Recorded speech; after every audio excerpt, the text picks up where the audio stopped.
I know. Yeah.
Agree or disagree, there's nothing.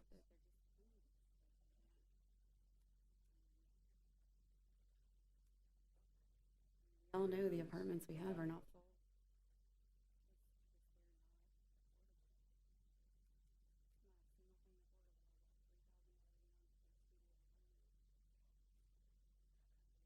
I mean, I was involved with the golf garden stuff a long time ago, like it's probably 10 years.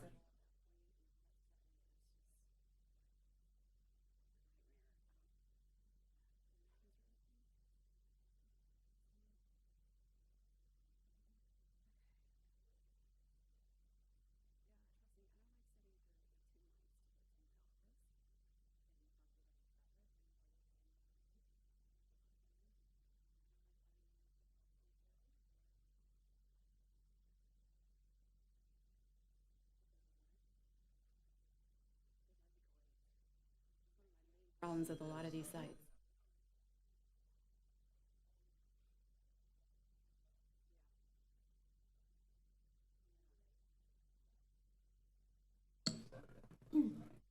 We'll go ahead and open the October 2nd Design Review Board meeting. Um, First item is approving the minutes from September 4th. Has everybody had a chance to review those? Anyone want to make a motion? I move the approval as presented. Second. Motion and second, all in favor? Aye. All right. Tim, any announcements today? Okay, no announcements. And we're doing a little bit of a different order. I know we usually do feedback at the very end, but we had a request to do this one first. So Grand Boulevard Monument Sign feedback, if you guys want to come up.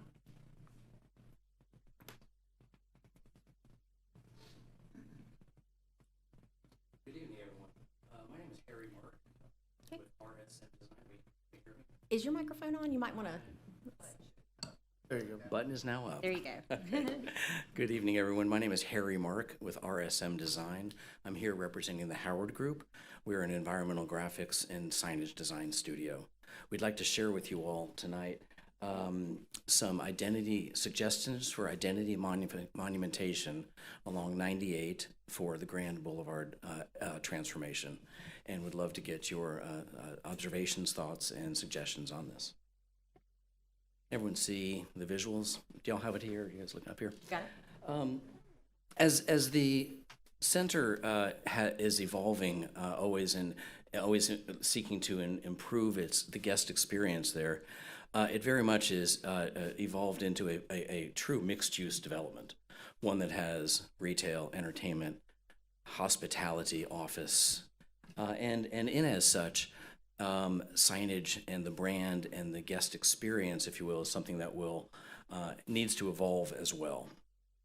And so being asked to work and collaborate with the Howard Group, we are re-envisioning the entry experiences along I-98 in terms of how the guest arrives and the signage approach. As we all know, along that corridor, there's a lot of signage. There's a lot of visual stimulus, if you will. Many of those signs are perpendicular to the flow of traffic, as a monument sign might oftentimes be.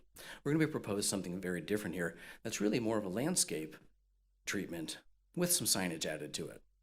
One of the first things that one looks at in studying something like this is a palette of materials. We want to kind of ensure that the palette of materials that's proposed for the signage respects, reflects, and emulates that of the architecture and that of the context that it's a part of.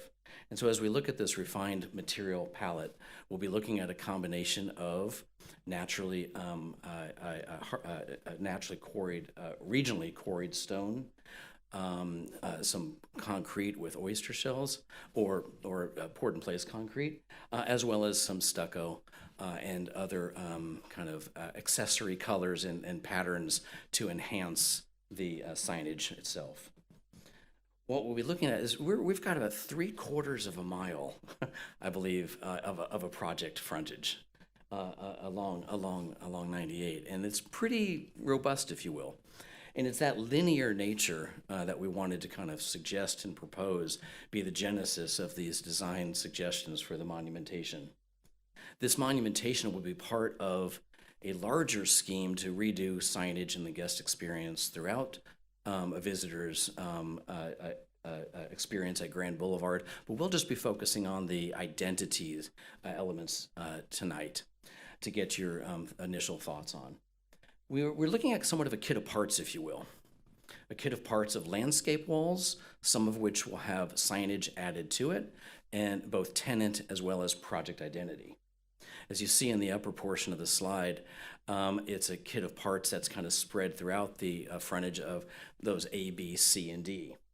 There are 2 of D's anchoring the east and west perimeter of the project, and at the different entrances, it's a kind of combination of identity, tenant identity, and other landscape walls. Each of those landscape walls is separated from each other, but acts as kind of both retaining wall for some of the grade differential between the parking lot as well as the frontage to the road, and also as backdrop to the sign and illuminated, kind of softly illuminated, uplit landscape feature walls. The intent here is that we're kind of trying to change the paradigm from a retail center to a mixed-use community. So you see this diagram that really speaks about this layering of the 3 planar walls and how they would interact with each other, with the signage element itself being on the lower fronting wall and interacting it halfway, if you will, anchoring onto that.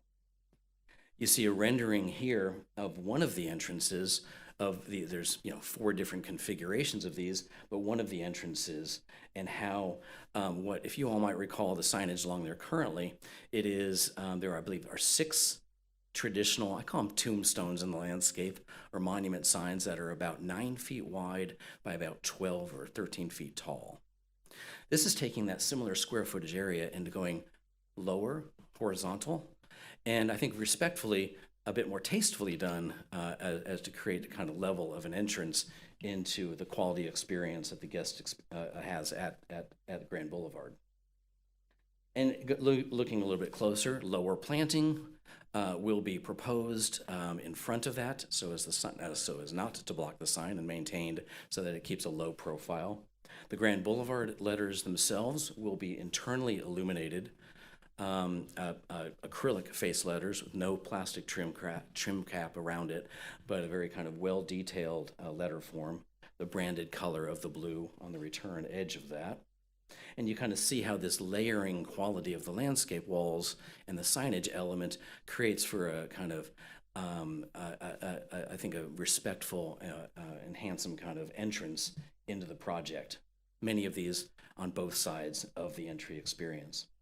These diagrams, and please look at them as diagrams, not as massing models, if you will, in relationship to the flat building image behind it. Look at how we treat the ends, both the east and the west, where the Grand Boulevard is turned perpendicular to the flow of traffic to greet those that are coming from the west and from the east, while those that are in the middle entrances, if you will, are parallel to the experience. Again, emphasizing a series of landscape walls and signage elements that kind of speak to the whole community mixed-use development. And as you see these walls in elevation, they are, the maximum height of the wall is 6 feet in height, which will be landscaped comfortably behind it, so we're not looking at an unattractive back of a wall, and so that it's not a security issue. But also, there's a number of retaining aspects of these walls as it relates to the elevation of the parking lot behind it, excuse me. You'll see in the B version of that where we incorporate tenant identity signs. Those will be flexible, changeable, edge lit, halo illuminated. In that area is approximately 18 inches high by 20 feet wide and about 30 square feet. There will be about 4 to 5 of those along the along the edge of the entrance. And those are anchored and balanced by those Grand Boulevard identities. Here showing is 3 feet in height. 36 inches is a good, I think, height for the speed of travel of that road, by about 40 foot in length, giving us 120 square feet. All of this cumulatively adds up to be actually less than the area of the current monumentation that's perpendicular to the flow of traffic. And we get into the details of each of these walls, the separation of the landscape walls and the signage element. Again, that separation is a little bit simpler when we have the tenant identity walls. There will be approximately 3 to 5 tenants that will be in those. These are placeholder locations for tenant names, whether it be for the hotels that are on the property or the major anchors. You see the edge lit illumination of the letter forms as well. So it's a bit softer quality. The intent of the Howard Group is not to have more signs, but to actually minimize the signage and more effective, I think, more elevated experience of the entrance into the property. Some of those entrances are balanced, if you will, to create kind of more of a formality with a wall, with landscape walls that have no signage as well. So it becomes, again, expression of the relationship of signage and the landscape and the context of those together. And so I end by sharing with you just that final rendering of our proposal to get your thoughts, preliminary review comments, and we'd love to hear what you all feel about this approach to signage along the I-98 corridor for the project. And I don't know if my team members have any other things to add to it, but jump in if you do. We good? All right. Anyway, that concludes our presentation, but we'd love to get your thoughts, and we very much thank you for your consideration of these signs. You had additional wayfinding signs in our package that we received? Yes, and I apologize, we chose not to present those tonight so that we can focus tonight's conversation purely on the identity signs. To make a point about those is that, though, this is part of a larger system that we'll be looking at. It's a family of signs, and this is not just looking at the entry, but we'll be looking at all of those other signs. And our intent is to come back to you all with more detailed drawings of those additional signs. Anyone want to start with feedback or any thoughts?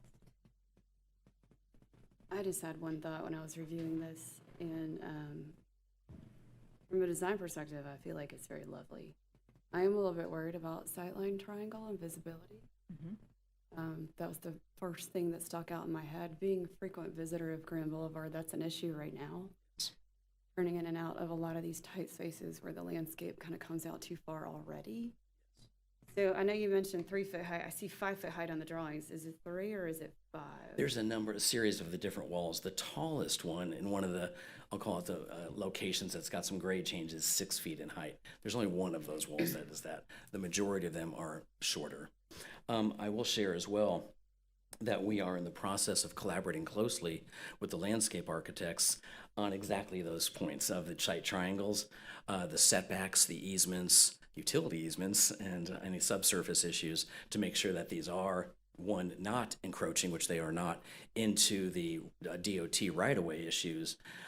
They are not any closer to the street, but absolutely want to make sure they're not in the site triangles on those corners. Okay, so it's safe to assume the placement is purely conceptual right now, and that will be identified later. Absolutely. This is a purely conceptual / schematic kind of level of development, and there's still a lot of work to do to make that happen. But I so appreciate you pointing that out because it's very important. I too like the horizontal walls. I think that's an elegant way to cap and kind of repeat a pattern through. I was going to caution the same thing about the height. One of the drawings I saw, it looked like it was labeled at 7 feet for the back sign. Yeah. And thinking about that being so close to a corner really would block view potentially into a site. Absolutely. So I know you've created a hierarchy of signage, and perhaps that height would be a little bit more hierarchical. Yeah. So that you can kind of create a little Absolutely. bit. I don't think that there'd be an issue if there's a smaller segment that's the higher height, but that is one of the things that I would be a little bit concerned about, especially in areas where there are going to be pedestrians. For sure. That kind of proximity to your parking and some different things like that. 100% agree. I don't think I have a problem, me personally, with one of the signs having internal illumination in such a small way. That would be a deviation, so that's discussion. I don't know how everyone else feels about that, but for just the one larger sign, I don't necessarily have an issue about it. I agree with you on that. I mean, I was wondering when you said that you were internally lit, I think this is different, I think, than what we're trying to prohibit. Yeah. A box sign. That's Correct. That's eliminated, no, sure. this is a very different animal. First off, I want to commend you for the thorough presentation, and also the Howard Group for hiring a design team to look at this signage and landscaping as one piece, because that's where often we see a disconnect. And I appreciate that you guys are working together as a team on that. Very much so. I'll just agree. I like it, and it was a very good presentation. I mean, everything was clear and concise to me, so thank you. I appreciate your thoughts. Thank you both. And I will say also, just to speak to the comment a moment ago, we will be doing mock-ups of these. We as well have the same concerns that you have expressed in regards to height. We actually already have mock-ups out there today with the lengths of the walls being staked. They feel great at 55 miles per hour, kind of when you're going along there. We were concerned that, what is the proper width of these?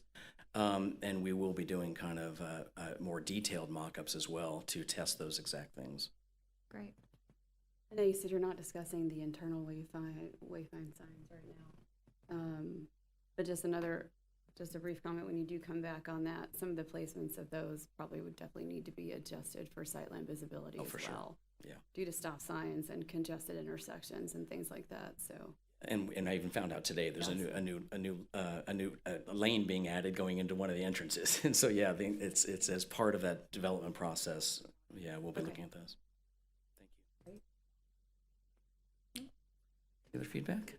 Thank you all very much for your comments, and appreciate the opportunity. Problem.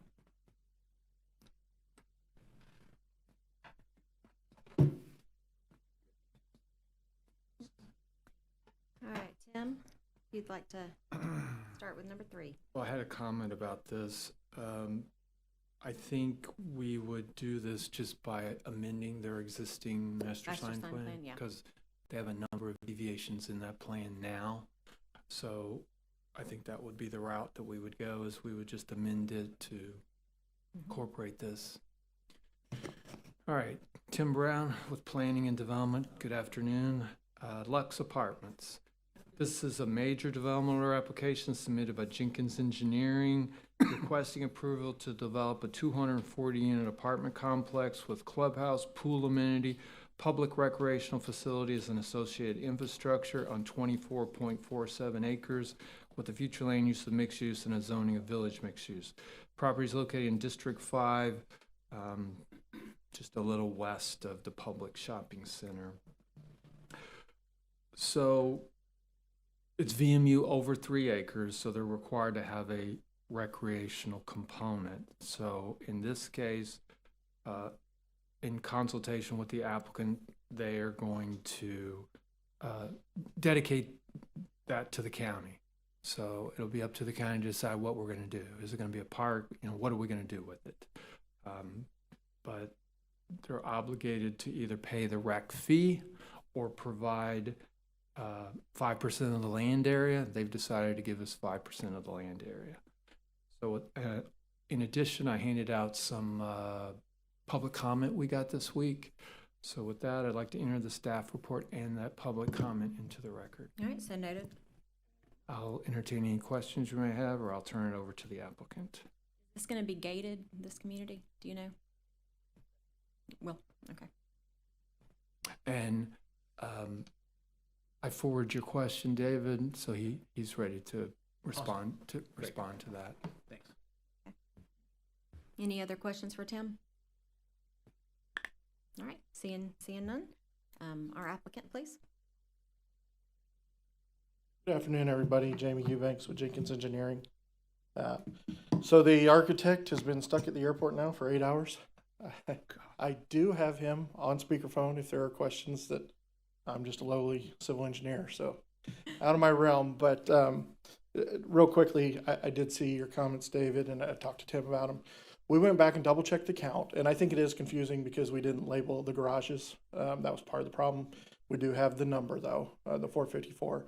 However, I talked to the applicant on the way up here.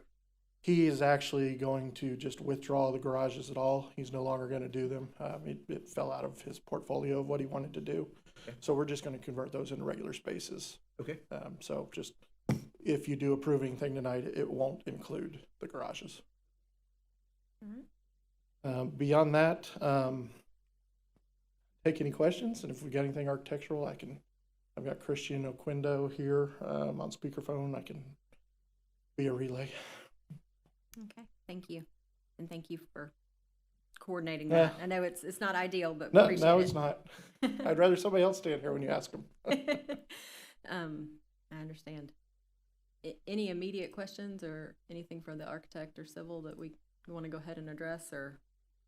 I just have a question about Yeah. the common area that the county will be dedicated to the county if this is the gated community. Yep. I see here notated common area, park and picnic area, final amenity selection shall be by owner. Is this the area you're considering? It is. It's if the county wasn't to take it for some reason. Okay, But one of the things about that is that area was specifically left outside of the gate with, I believe it's 5 or 6 parking spaces as well, so that, is that what's considered the parallel spots Correct. along the entry there? correct. So And that was so public. that, visitors, obviously we would expect some residents to certainly use it, probably more than anybody, but did want to leave spaces outside of the gate. And so that entrance would then be maintained by the county, whereas the rest of the inside gated area would be privatized maintenance? The entrance itself would be private in terms of maintenance. That would be an agreement with the county, Okay. but they would have to use an easement, something like that. And that's more so that A, the county doesn't have to maintain it themselves and pay for that, and B, if something were to happen there, the developer's going to want to get it fixed quickly. So the area is labeled dog park and common area. think is the north side of the site here. Those would be privatized. Those for are the internal, community correct, only. just for the community. Yes, ma'am. So if you have is the gate where it says call box at? Not sure which. The gates are sheet- shown on the landscape plan. Okay, Which well, I sheet see you're- call box, and that's where the parallel parks are. I was just trying Right, to see the- how they would get out. On the landscape plan, you can see Oh, right there's there the- gate. Yeah, there's actually There's two gate. gates, one on, so I say 5 parallel, but then there's an additional 6 or 7 spaces as you come straight in, and the gates are on your west and your east, Okay, I see. so that they now. could do a full turnaround. They could do a turnaround. Okay, all right, that makes sense.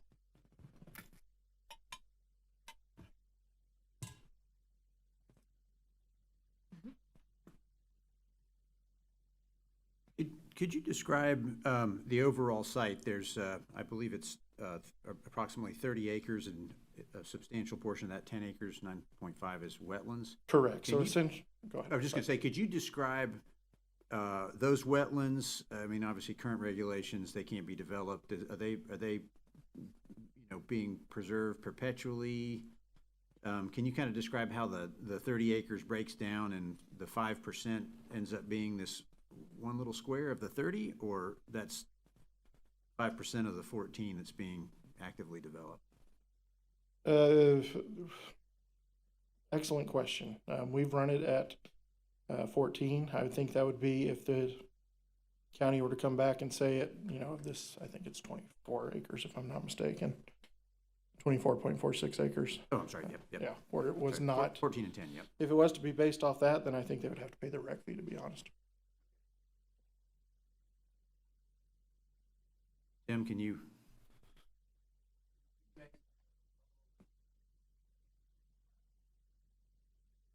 I guess if you're using the 24 acres, is the 24 acres being used to support the density?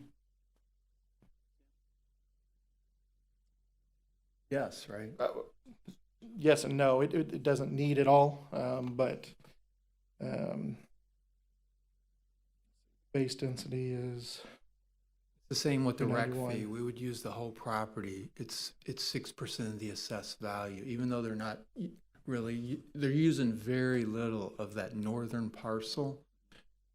It's still part of the project, so it would still be counted for the rec fee or the rec dedication, but it's mostly wet and they're not using it. But because it's captured in the site plan, it would be considered open space with this project and not developable. Correct. Because it's not a part of that development. correct. So, Yeah, it'd be open space, but that still makes it part of the overall development, so it gets counted. Yeah, no, and that's, and I'm gonna use a term that has a negative connotation. I don't mean it that way in this context, but this is one of the things we gotta watch out for on the big projects, is there's not cherry picking of which numbers are being used to calculate different elements. No, I think we've been really consistent with that. It's always going to be based on the entire project, whether it's open space, wetlands, whatever. If it's part of the project, it's going to be counted, even though it's not being developed, right? Yeah. It's still part of the project. And we'll verify that then. My quick numbers, it appears to be right at it. So we will verify that it does still meet it. Otherwise, I guess they'd be paying the rec fee. and if that does come back with the rec Well, fee, actually, still have to have a recreational Sure. component. You wouldn't have to dedicate it to the county. It just has to be open to the public, Okay. right? I mean, Right. even if you decided to pay the rec fee, Yes, it would remain The VMU regardless. over 3 acres still requires a recreational component. Correct. It doesn't have to be owned by the county, but it does have to be open to the public. so if Right. that is the case, would we see a plan that came back for us? I think you'd, If the county I doesn't think we'd develop have it? to. I think Yeah. you'd have to, Okay. so long as, I don't know if you would need to see if it was just picnic tables or something like that or not, but if they put It's- playground equipment Yeah, or something. well, it's been required of, at least to notate it on a lot of other projects, like the Porsche dealership and 30A Garage. So I would at least like to see Yeah. the conceptual, hey, these are picnic tables, or hey, this is a recreational playground element, or whatever the utilization is gonna be if it's not Right. gonna be programmed by the county.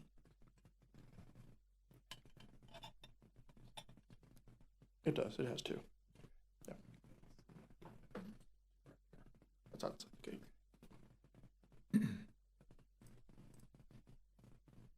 Noted. I mean, right now we just show picnic tables, trash cans, that sort of thing. But if we come back, obviously we'd have to provide this board with something. Any other questions of our applicant or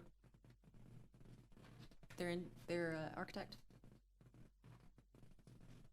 In that area that we're talking about in the landscape plan, there's like 6 rectangles kind of. Picnic tables and trash Yeah, cans. okay. Yeah. All right. I have I'm going to direct this to you, Madam Chairman, before I direct it to anybody in particular, but we've received lots of, or several, not lots, several, emails of concern. Some of those were addressed to county commissioners, others were addressed to staff, so none of them were addressed to us specifically, but I think they were sent because of this item being on our agenda. But at some point in this discussion, I would love to pose the question. I'm not right now. I'm looking for the board's Yeah. feedback. About why, our role in the consideration of new apartment complexes. And then in addition, if you all agree it's appropriate, I would love to hear from somebody about the reasons that Walton County would allow or even encourage the development of multifamily housing and how that relates to the traffic we have in the south end of the county, all the folks that don't currently have housing opportunities in the south end or driving down here, et cetera, because while I know without asking that it's not really our place to determine whether apartment complexes do or don't get built, we review them if they are getting built. I think it would be helpful, since we're kind of the first milepost, I guess we're the second milepost after TRC, and the public may wonder why we apparently vote for things that they don't want to see happen. No, I we think should that's a capture that in great minutes. discussion point. I'll take the question. Okay, go ahead. So you guys are only approving the aesthetics of the project. You're not approving you're not approving the project. That's either, if it's a minor development, that's staff, or if it's a major, now it's the special magistrate. So you're only approving a portion of it, not the whole thing. We provided the public comment just so you're aware of it. I mean, it's really more for the final decision maker, the special magistrate or the planning director, but we always provide that information so you're aware of it. But since you guys aren't approving the final product, it's kind of irrelevant, but we want to make you aware of it anyway. Did I answer the whole thing? Yes, well. I mean, there's no incentives. We're not incentivizing, but typically these are done in general commercial, where you can get 17 acres or 17 units per acre rather. They're doing it in VMU, so they're only getting 10 units per acre.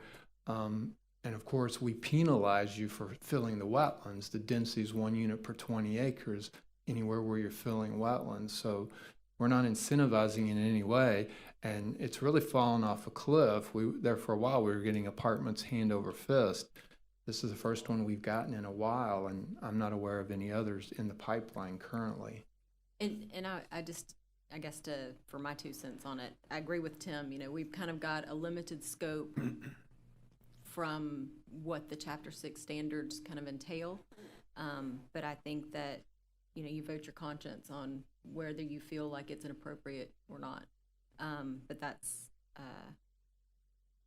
kind of our scope is a little bit different. Like TRC is looking for compliance with the actual code in its entirety, and we look for more compliance and how it's being complied and with Chapter 6.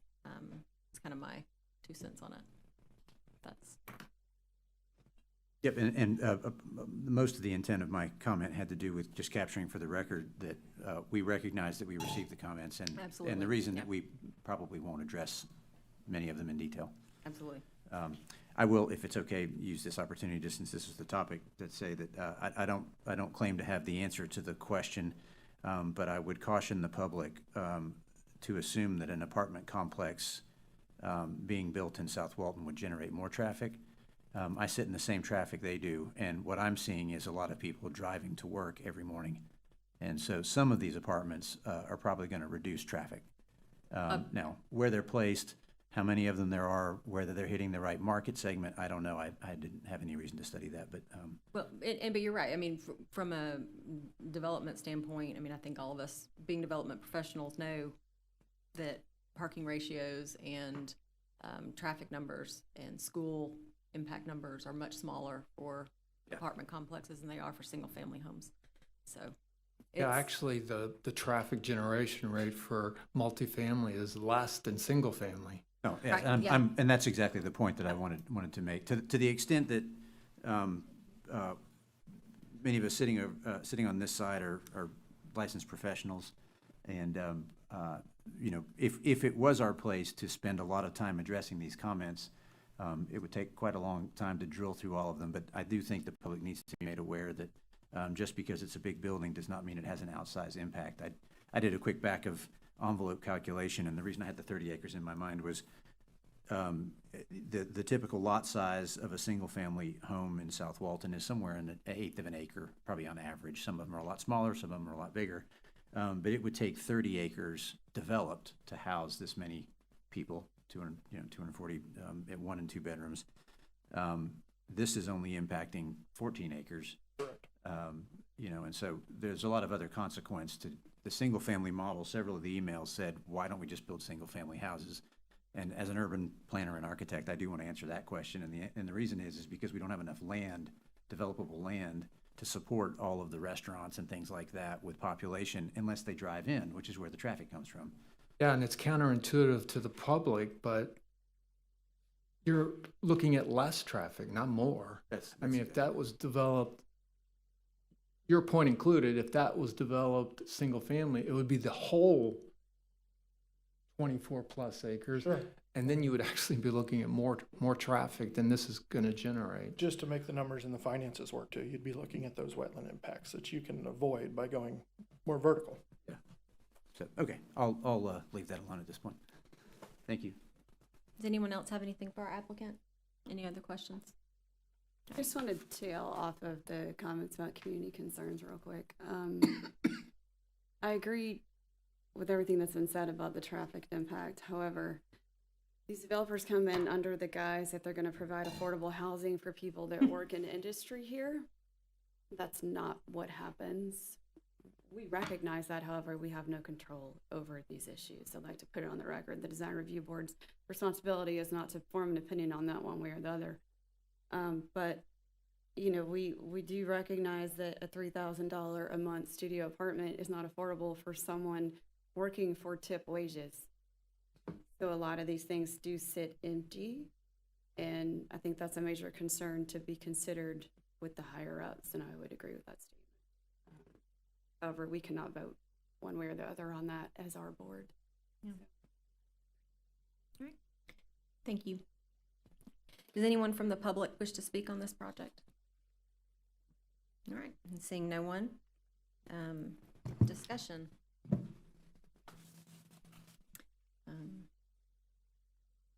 So I like the architectural style on the building, and I like that we've got recessed wells for our HVAC. I think that the landscape plan reflects exactly what the code minimum requires. I anticipate they'll probably have more, but the code minimum is met with this. So, I mean, I kind of like the majority of the points on it. I don't have really any issues.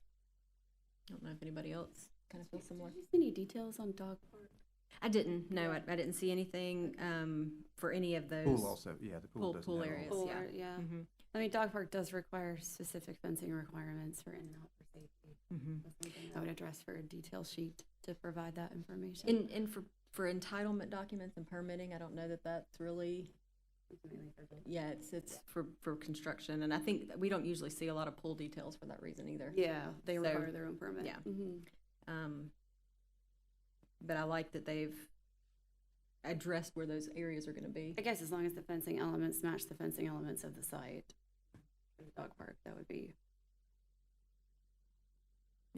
Well, it can't be chain link with, Right, which Where's is the word? unfortunately mostly Yeah. the code for dog parks is chain link Yeah. fence.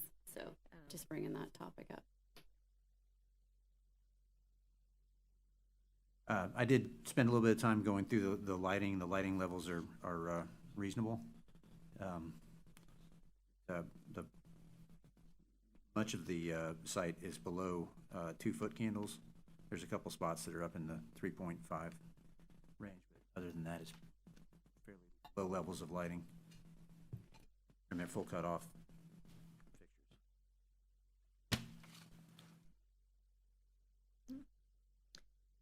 any other discussion, or does anyone want to start with the motion?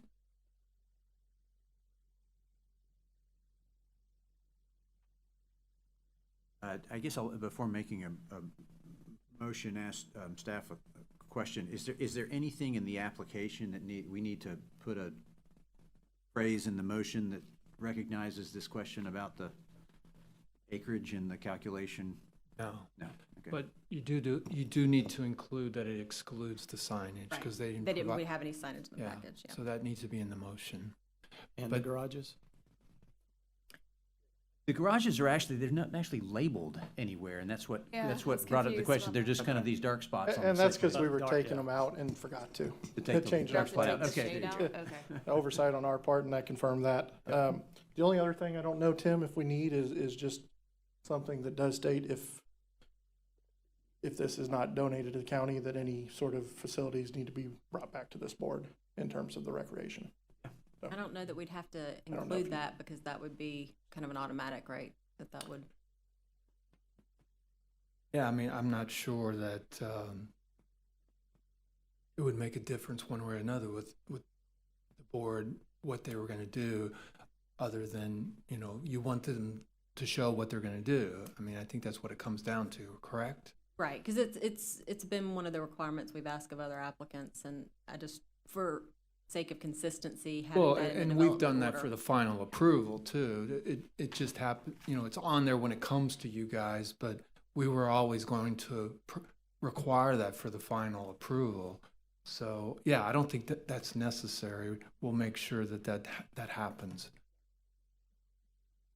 All right, thank you. Anybody? But I think that meant that the motion is just a simple motion. Yes. Okay. Well, I will move the approval of the application as presented, excluding the signage. All right, we have a motion. Second. Motion a second. All in favor? Aye. Aye. All right, and motion passes. Tim? Well, that's not here or there on us. I mean, whether they Yeah. build it in the development order or not. Tim, number 4. Yeah, Hotel Rain Inlet Beach. This was continued from the last meeting. I'll go ahead and read it into the record. This is a major development order application submitted by McNeil Carroll Engineering requesting approval to add a parcel to the 30 Avenue development, construct a 78-unit hotel with parking garage and associated infrastructure on 3.34 acres with the future land use of mixed use and a zoning of village mixed use. Property is located in District 5 on the east side of Highway 98 in Inlet Beach. So we got together with the county attorney, and his interpretation is this is an allowable use. So we're taking this to the county commission on the 14th to ask for direction of creating an ordinance to fix the error in the Inlet Beach neighborhood plan. So I don't know exactly how we're going to do that yet. We're giving the commission 3 options to fix the error. We'll just have to wait and see how they want us to go with that. I thought with the county attorney's interpretation, we could hear this tonight, but I know there was some emails going back and forth that it would get continued, so McNeil Carroll is not here this evening, so I expect we will continue it to the next meeting. But that's the update, that the county attorney says it's an allowable use. We're going to the commission on the 14th to try to fix the error and make it clear in the plan, in the Inlet Beach Neighborhood Plan, what is and is not considered limited lodging. Okay, thank you for the update. Before we continue it, since it was advertised, is there anyone from the public that wants to have their comments on the record?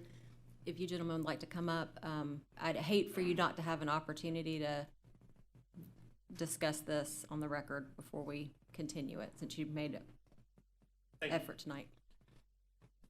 My name is Rich Jaffe. I live in Inlet Beach full-time. My family's owned property there for 60 years. And my presence here is really a point of clarification. Because at your last meeting, Stephen Schoen told you that there was concern that perhaps the intent of our neighborhood plan was not clear, hence this Scribner's error.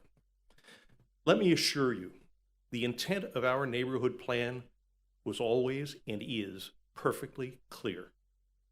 I was one of the people, along with my associate Danny Hornsby back here, who wrote the amendments on that plan a few years ago, along with Kristen Schell in planning.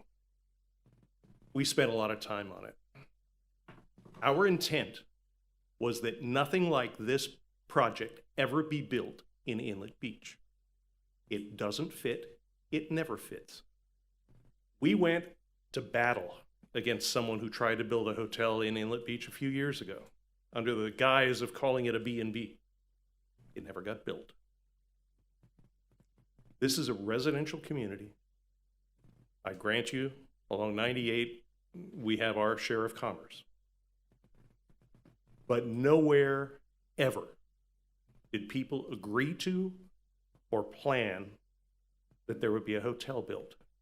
If there is a mistake, a technical mistake in the writing of that neighborhood plan, it would fall on the county, because it was county people who actually wrote, notated, and specified what was going on in that plan. At no point was there ever, to my knowledge, one single person in Inlet Beach, as a property owner at least, that ever was in favor of something like Hotel Rain being built in our community.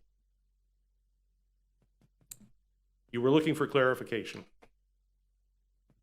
I don't know if that gives you any. I'm well aware of where it's going and what is in front of us. I'm aware of your limitations and such, but I wanted to make perfectly sure that you all understood that when we wrote the neighborhood plan for the historic Inlet Beach Neighborhood Association and for the community, and we surveyed the community, and we got it approved by the county, and we got it approved by the state, no one ever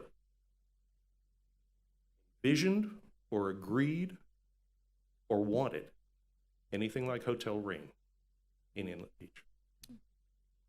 Thank you.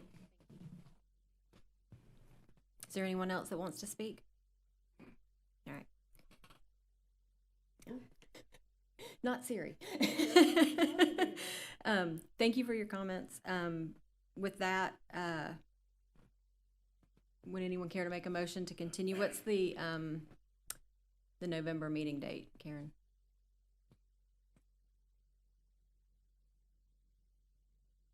November 6th. Would anyone care to make a motion to continue to the 6th? Okay. I'll second. Motion a second. All in favor? Aye. Aye. All right. Thank you. Item number 5. Yes, thank you. Circle K Miramar Beach Master Sign Plan. This was continued from the last meeting as well. However, at that last meeting, you did approve the Circle K in Inlet Beach, so this goes along with that development. Miramar. I'm sorry, what did I say? Inlet Beach? Miramar Beach. Okay, there's 3 on there. Yeah, I'm only working on Popular. 4 Circle Ks. This is a scenic corridor sign application submitted by MDM Services, requesting approval of our master sign plan on 0.88 acres with the future land use of mixed use and zoning of Coastal Center. Mixed use projects located in District 4 at the southeast corner of South Geronimo Street and Highway 98 West. So with that, I'd like to enter the staff report into the record. So noted. I'll answer any questions you may have, or I'll turn it over to the applicant. Questions of Tim on this? All right, thank you. Hi, I'm Sandy with MDM Services. I did get those directional signs reduced, Kelly. Yes, Did I you see appreciate that. I did. Okay. Other than that, that's all really that we're here for. The rest of the signs are permitted by code. They have any questions? Any questions of our applicant? All right, seeing none. Thank you. Anyone from the audience want to speak on this one? All right, and seeing no one there. I know we looked a little bit at the signage last time. This coming in as the master sign plan specifically because to get directional signage, you have to have a master sign plan. So that's why we get to see it in this format. The only issue I have is the height on the monument sign. I really dislike the massing of it, just think it's too big. But that's me and my preference. I don't know how anybody else feels on that.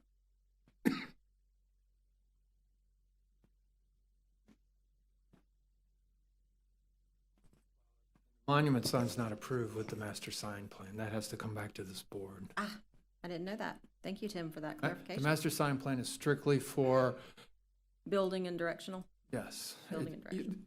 The code requires that you show where the monument sign is going to be located and show what it looks like, but it doesn't approve it. That has to come back to this board. Okay, so for the purposes of the master sign plan tonight, building signage and directional signage only? Okay. Thank you for that clarification. All right. So we don't take into So consideration. So we don't take into consideration the, SG 1.0. that makes me feel better. Does anyone else have any?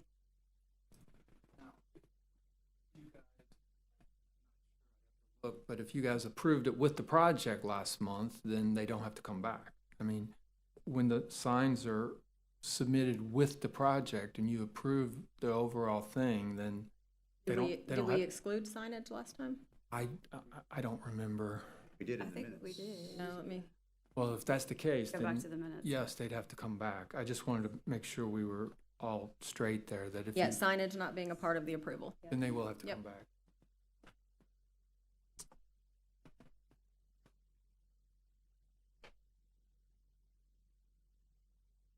Kelly, that monument sign does meet the code, Oh, I'm aware. chapter 6. Yeah, I'm aware. I Okay. think that 12 feet's too high for a sign when it's a smaller parcel. I think there should be a hierarchy. Are you do our guys signs. rewriting the code? We would love to rewrite the code, but the state bill right now is prohibitive of that. Just because it meets code doesn't mean we have to approve it. We get that special privilege Okay, because we're not affirming a use. It's an aesthetic. so what do they need to do to get the monument sign approved? I'm not saying it won't be approved. I'm just saying, as my personal preference, I like gradation to our sign heights. And when we have larger properties or properties that are complexes or things like that, I think that warrants a large sign. And I think that 200 or 300 feet of frontage shouldn't get you the same sign that 400 feet or 800 feet gets you. So that's just my preference. Yeah, but the square footage is super small on that. The square footage of the sign itself is very small. Like So what's the purpose for the base being so 4 tall? square feet or something like that? Yeah, I mean, Just if you keep it drop, up so yeah. you can Drop the actually base see down. it when you're going by. If you drop the base down, it won't be as tall. There's a lot of pushback on this parcel Yeah, right I now. I'm in agreement understand. with Kelly on the scale. I think you've got a really tall, I mean, your base is What is your taller than the sign itself. Preferred height, Kelly? Just your preferred height. I'm a designer in my day job. I understand. What is helpful for us is to see that in some context of the topography of where the sign's being located in So in a rendering, a color Well, rendering? not necessarily, but you know, we do take in, there's areas where Highway 98 is sitting 6 feet above where the Yeah, sign is. I In that case, a 12-foot sign has to happen, or you're right, the sign ends up being below the street. There's other instances where, you know, that grade actually might be higher than the street. So in that case, I don't think a 12-foot sign is appropriate. They're getting the benefit of, you know, 3 feet of grade maybe, plus a 12, you know, then you end up with a sign that's 15 feet above the roadway, and we're getting to the verge of it being almost a pole sign reading like that. I gotcha. So, like as Kelly said, I think we always try to take that into consideration. Because also you have a landscape requirement, so we're not trying to Also bury not your sign. opposed to looking at it Okay. either. I'm trying to get a feel for where she's coming from specifically, like with the directional signage from last meeting. So that I can address that when we have to come back for it. Yeah, it's just my, I understand Know it's what the your elevation is preference. in relation to the crown of the road there? I We didn't really s- I don't. didn't So, study it. when Yeah, you're, so I don't when know. you're going down, we're not sure. I'll This get thing's you, gonna read like a beacon, a billboard on the side, get or that can data we for you make it? for when we come back. I guess we'll come back next month for the So, you know, so we could monument sit here and sign. tell you, oh, 8 feet would be great, 7 feet would be great, but would it? You know, yeah, we how, don't really. how Yeah. does the topography sit adjacent to the curb line, adjacent to the Gotcha. traffic, Yeah, and how you yep, read yep, yep. it? Obviously, you need your visibility for turn in. It's just scale. Yeah.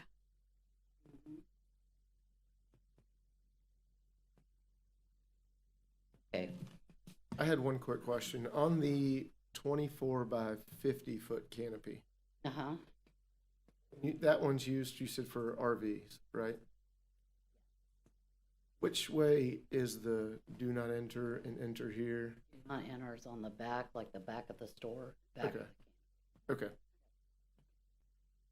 Question. Yes. So would you say enter here is necessary? Just because it would reduce, if I'm pulling in the front of the gas station and I see a canopy with gas pumps, I'm gonna pull into it. So, I mean, our whole job here is to reduce unnecessary signage. So my question that I'm posing to you is, Yeah, I guess it's directional. I guess you could assume if it doesn't say do not enter, then you can enter. That's the simplicity behind the thought process, that was right? my thought. That's- If I yeah. pull up to a gas You would station, have to assume that everyone thinks like you do as well, so, Well, that's fair. That's fair. yeah. I think it's pretty clear when it says do not enter, I'm not supposed to go in somewhere. But if I'm Yeah, pulling but you're in, not seeing the back of the canopy from the front of the canopy either, to know that that's the front of the canopy, right? so your thought process is you want people to look that direction and move that direction and know it's that direction.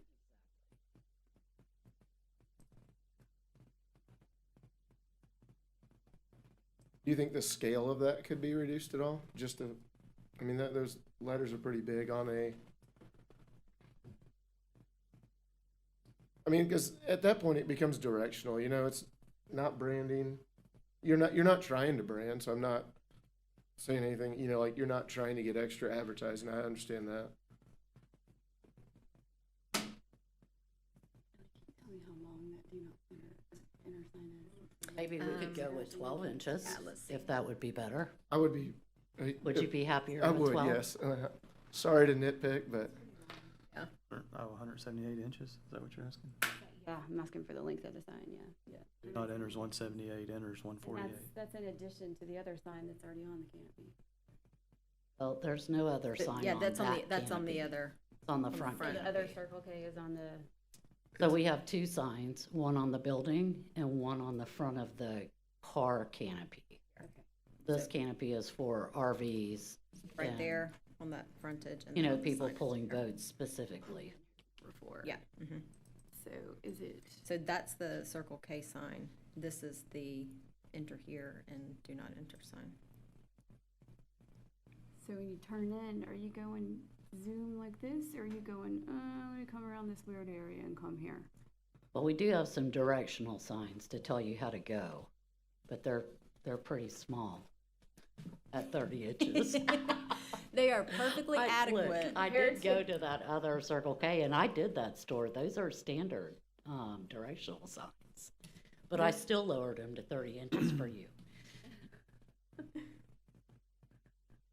Yeah, I got pushback on that, I want you to know, but they said, well, based on the speed, I said, those are directional signs. That has nothing to do with speed. I guess I have a practical question. Yes, So I'm towing a boat, yes. and I come in, and I somehow, I had to pass a sign telling me not to No, get in. you can't go that way to get in. Yes. No, that's what I'm saying is that there's an arrow, there's an exit only, so I guess this is like the Batmobile, the beginning of Batman going through all the signs. I'm gonna argue that none of the signs are necessary on that canopy. And by the time I get there, if I'm towing a boat, I am going that way because there's no way I can turn around. Well, you would have do not enter signs at that driveway, so you Making my wouldn't point for turn me. in there. Yeah. You're actually helping make my point. I mean, If I get to that point where Want I me to can take read. the do I don't not? know, let's look. As the front canopy sign? Sorry, I was I'm was not gonna remain married. silent. I I'm have, not married to cohorts the here do that not were very good enter at this. sign. I want the enter one, but Yeah, I'm not they're married to the 100 do not enter one. 130. And actually, the neighbors behind would probably appreciate one less sign facing Okay. that direction. So I'm gonna argue that it's not necessary and it won't be effective if someone does get that far. Okay, At least they're, at least they're not red. working me over today. Wow. I like the Batman analogy though. Just like zooming by it. Just use that on all the stuff now. You'll win. Oh, my goodness. You remember? I remember the old we were Batman up, coming yeah. home from school or whatever. Maybe it's not.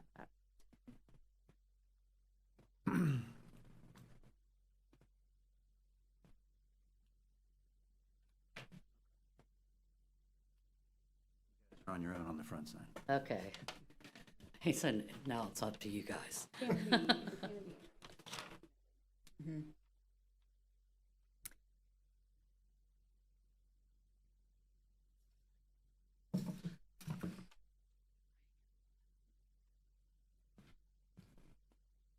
In a way, I'm saving the client money by making some of these comments, so. Most definitely. They're gonna be so thankful.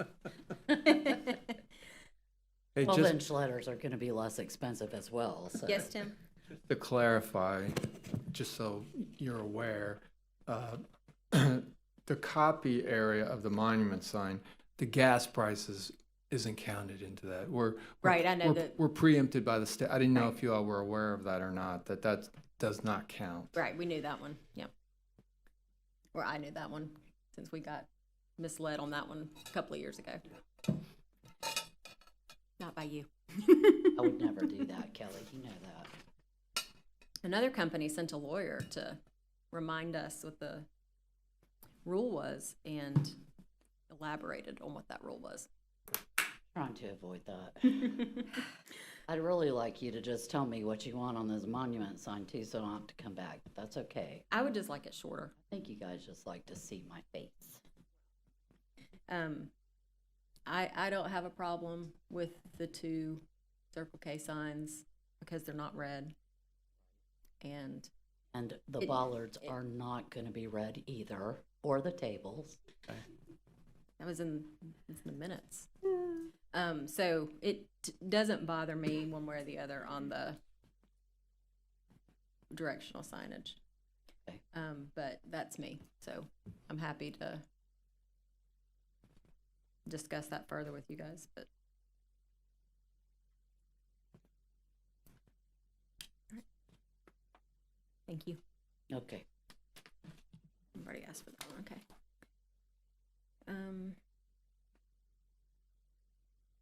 I might have one question for that. Oh, sorry. I'm just looking at a street view right now to see what the, that area in front of the gas station is doing from a grade standpoint. So maybe we can knock that out for you tonight. Based on the number of grade lines on the topo for the drainage pond.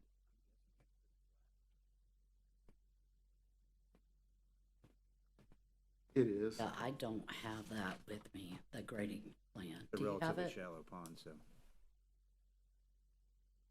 Yeah, the ponds are only 2 feet deep, The water table is very, very high there.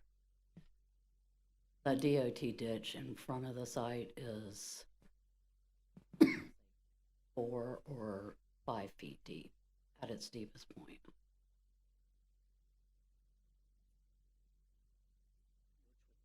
Really at the intersection where Geronimo comes into. That's the That- deepest part. That 6'8" dimension on the base of the monument sign, I guess, is the number we're talking. Right, that's the, You reduced, yeah, the height. the base. To bring the overall height down. I don't know what the elevation is at Crown of Road though, so, because I don't have those plans with me today. Because that was approved last month. As long as they're maintaining pretty much existing grade, you might have 2, maybe 3 feet of fall down where the monument sign is located, if it's going about where the existing monument signs are on the lot. I don't want to guess. So,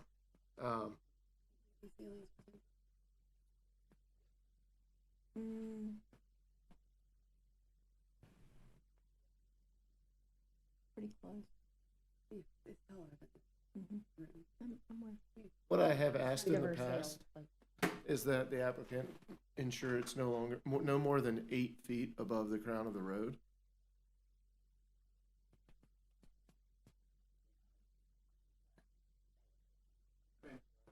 And the base of the sign is of the same material and similar, It is the same material as the building. as the center of the building, and so the proportion of that, I mean, you know, if we look at it architecturally, I think we can justify the base of the monument being a lot squattier than it is.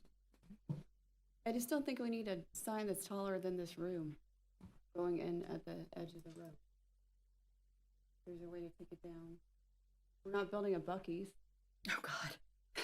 Okay, we're talking about a 12-foot sign here, guys. How about we meet in the middle of 10 feet above the crown of the road? And then the base would be smaller than the sign portion of the sign. That would be fine. If that sign was reduced to 10 feet, I'd be all right with it. Yeah, I'd be okay with that.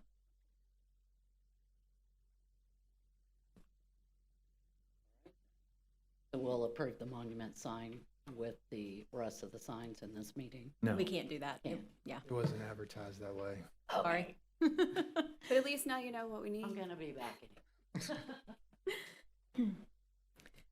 Is there any other discussion we need on this one, or do we want to, someone want to make a motion? Big public. I wrote I it. don't remember. I check marked on my sheet. Does anyone else, did I ask for public comment on this one? I didn't. I check marked without asking. My apologies. Is there any public comment on the master sign plan? All right, seeing none. A quick recap of the modifications. We deleted the do not enter sign on the back of the taller canopy. Did the letters get smaller on the front of the taller canopy? Reduced from 16 to 12. Still lit. Call it still lit. They're halo on The monument from 12 to 10? monument's not That's for part of next this time. one. Well, That was, But when they come back, that was yes, that's guidance. the recommendation. okay. it's a freebie. Move quick. Yeah, I'll move the approval of the application with the following conditions: that the do not enter sign on the back of the taller canopy be deleted, and that the lettering on the enter here, I think it was, sign on the front of the taller canopy be reduced to 12 inches tall. All right, we have a motion. I'll second. Motion and a second. All in favor? Aye. Motion passes. All right. Tim, item 6.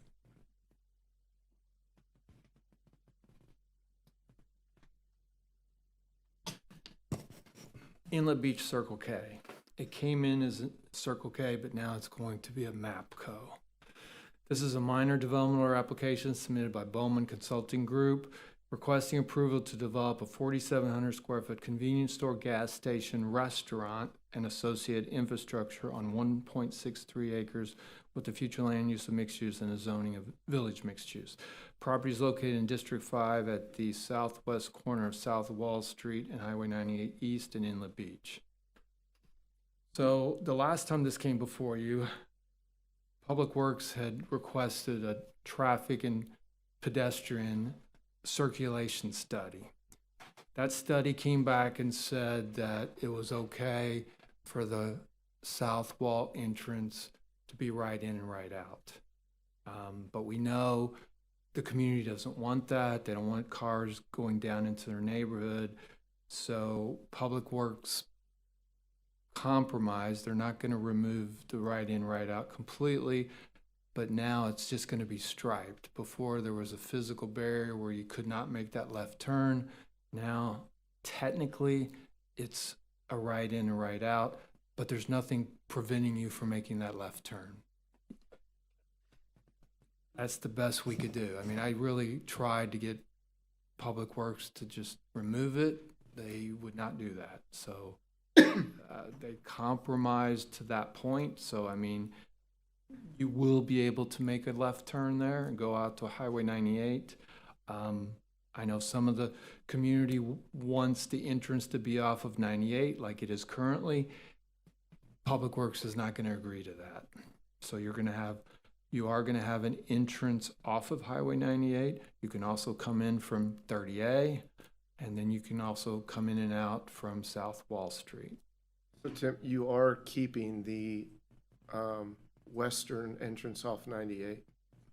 The one, that curb cut that's there to the west currently remains Yes, now? it's not on their property, so it's not on their plan. It's on the Shades property, Okay. but that is going to remain. So you can come in. I don't know, you can probably go out, but I don't know what kind of turn that is going to require, but you will be able to come in off of 30A, come in off of 98, and come in off of South Wall Street. But it's not shown on that plan because it's not on their property.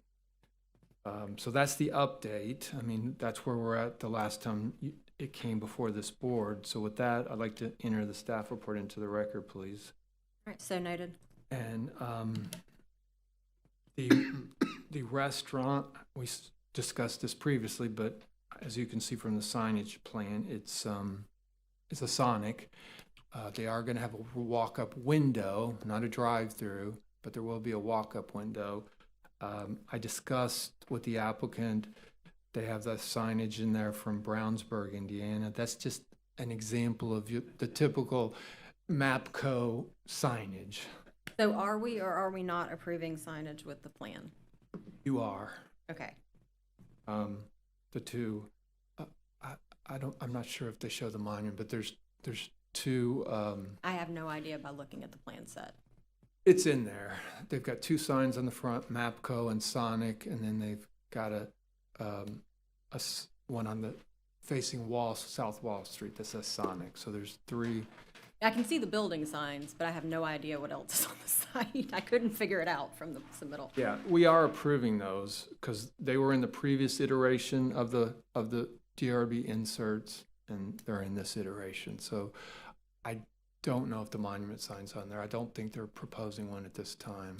So if they do propose one, they'd have to come back to get that approved. So we've got we got 3 building signs, 2 canopy signs, or, Well, they can't have that many signs. I'm aware. If you're on a corner lot, you can have 2, and that's why the Miramar Beach one's on the building, one's on the canopy. That's their 2. This one, because there's 2 businesses in there, they can have 2 on the front and 1 on the side. So one of them Sonic on the front, one of them Sonic on the side. But that's the max number they can have. If they want more than that, they're gonna have to come back and get a deviation for That's additional why I'm trying to signage. figure out what's being asked for in the proposal, because we I see so much I in guess there. I missed that there was also canopy signs because those, 3's the max. So if you guys want to just, exclude the signage and make them come back, then you certainly can do that. I've got the different issue. There's so many generic, I guess, brand change sheets stuck in here that have high mast signage shown. They have one shown that's got the sign shown on it that has dimensions of 14 feet tall. I mean, that stuff is completely inappropriate to have in a document that we're being asked to approve. Don't disagree. So I'm not comfortable approving anything to do with signage until their application removes all of the generic stuff And shows us what they actually and shows us are what they're gonna- actually proposing. proposing. I agree with that. Because it's really confusing, and I actually asked Tim if it was the case that we were approving it or not, because it was so much in I there. emailed Kelly as well, because I said, is this sign for a different project? Right. Yeah, there's snow in the bottom of the picture, which has happened here, but I doubt Well, that was the day they took in the my picture. recollection, the last iteration, the last time we were here, all they were showing was the 3 signs. Well, the last time they were here, we had a lot of problems with the package anyway, because Yeah. it didn't include the canopies, they Right. didn't include a lot of the other information. So, We Pendulum have swung. 129 pages of information and we literally only need 10%. maybe, I don't know. Yeah, I mean, they can only have 3 signs, so Um, you certainly don't need that many graphics. Tim, and one other sort of general comment. At the last meeting that this was active on our agenda, I asked the question about the connection, the existing connection behind shades. This is the turnout From 30A. No, and right out. not the one that runs across the front of the building and No, enters this the- runs from behind. If you're coming off of 30A, it's running behind the Yes. building. So formally, I think, I may have it wrong. yeah, it runs on the south side of the building complex that has offices left and turn. shades in it. It's on entirely on the south side. Was that, Mhm. It's not on their property. I don't know if I'm just missing a sheet in the package, but I'm, There we go. Those drawings, are you looking to see existing? yeah, well, there was a good, in the previous package, there was a good comparison of the existing site plan and the proposed site plan. I don't know if I'm just having a problem navigating to it now, but I'm not. Page 112, do the overlay?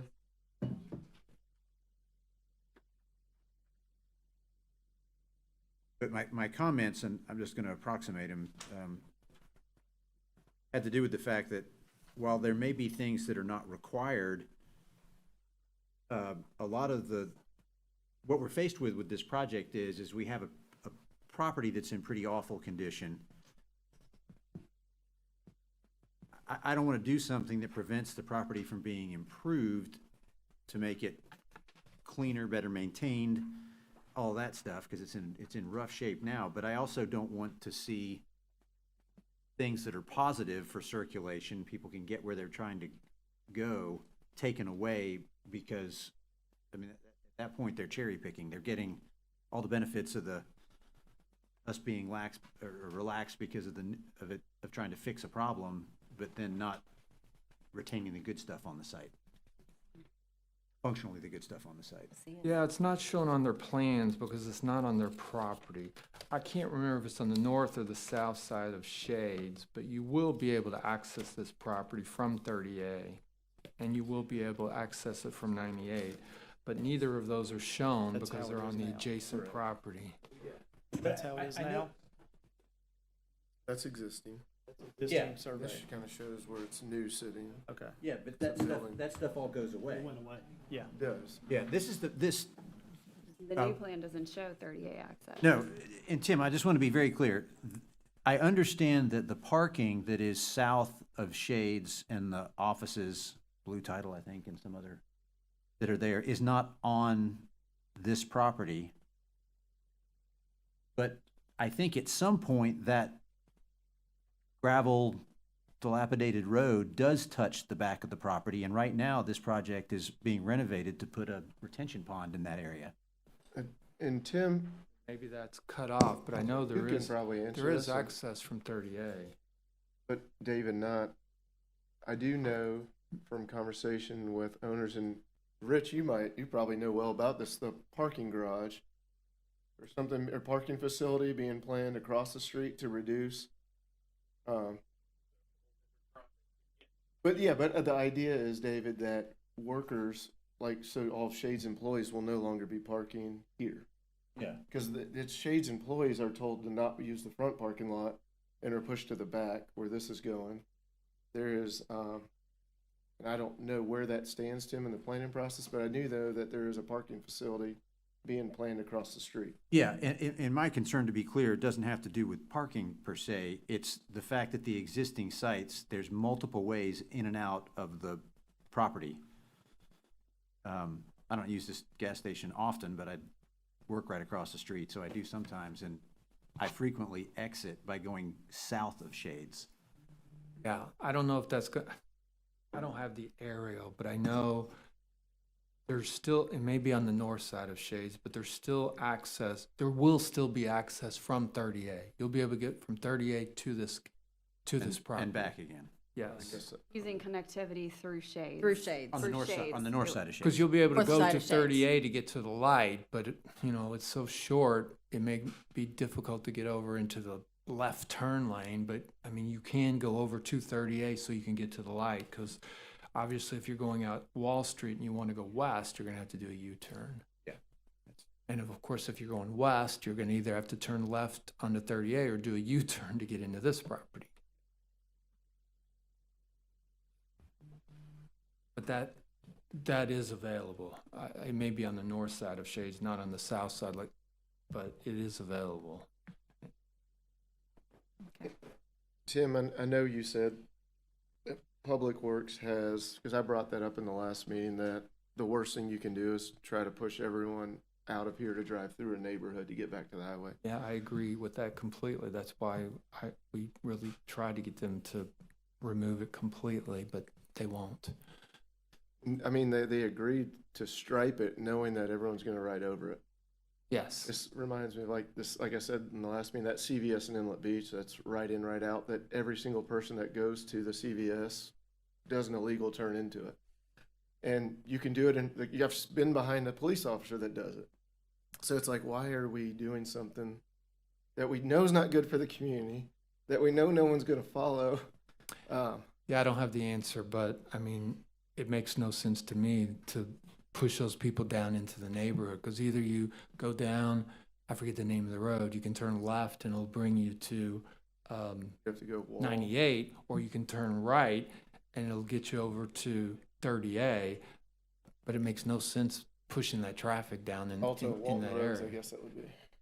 Yeah, so you'd be pushing everyone to Walton Rose left or right, which, it's not, none of those owners want that. No, Yeah, and I mean, at least I think it's progress. You will be able to make that left turn, even though the striping is telling you not to do that. You will be able, and I'm sure people will do that. Because my concern was people going over there and not realizing it's a right in and right out till they get there, right? It's like, well, I wouldn't have come this way, but now the only thing I can do, because there would have been a physical barrier to prevent a left turn, then you're forced to go into the neighborhood. At least now you're not forced to do that. That's all we're going to get from Public Works. And they absolutely are not going to put another entrance off of 98. I've had a number of emails and calls saying we want an entrance off of 98. They're not going to do it for a number of reasons.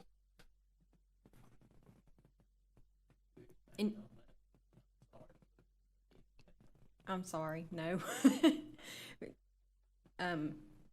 Any other questions for Tim? Before we hand it over? Did he ask me to explain? Yeah, Mostly because it's Tim, too no. close to the intersection. it's 5:30, no. Okay. If we're being asked to approve signage, I don't see any directional signage. Well, so they can't do a directional signage without a master sign plan. So we couldn't have that in here anyway. We don't have enough details on building signage. We don't have any details on monument signage. My personal opinion is we exclude that.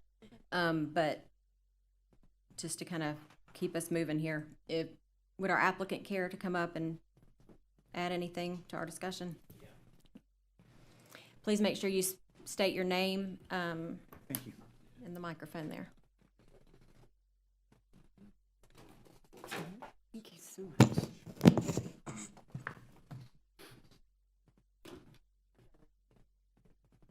Yeah, you can have this one.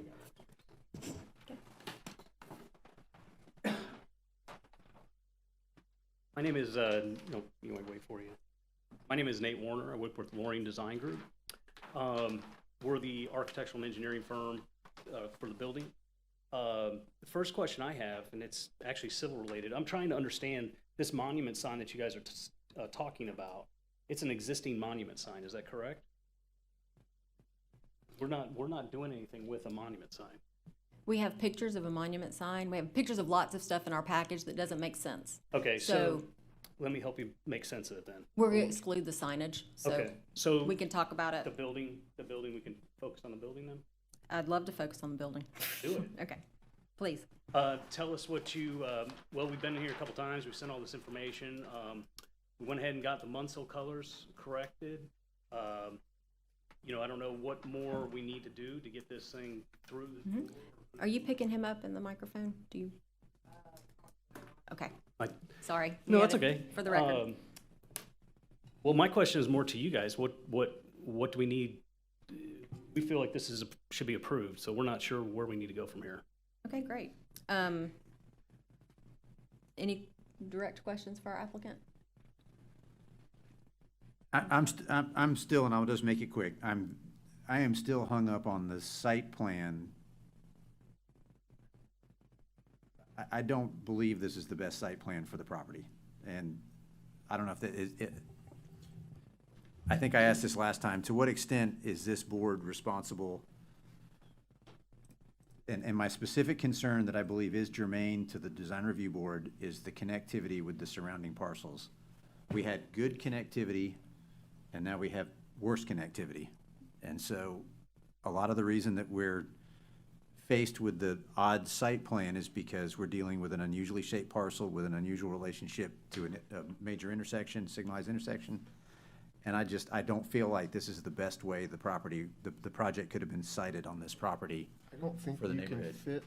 you couldn't fit the correct space they need for gas pumps Well, if you don't push the building towards the back. I get that, but that's, again, Well, to answer your question, that's not a consideration for this board. This board is looking at the aesthetics, so I think last time we said that, and then I opened chapter, whichever the chapter is now, I forget what chapter number it is, 6 now. And it talks about connectivity.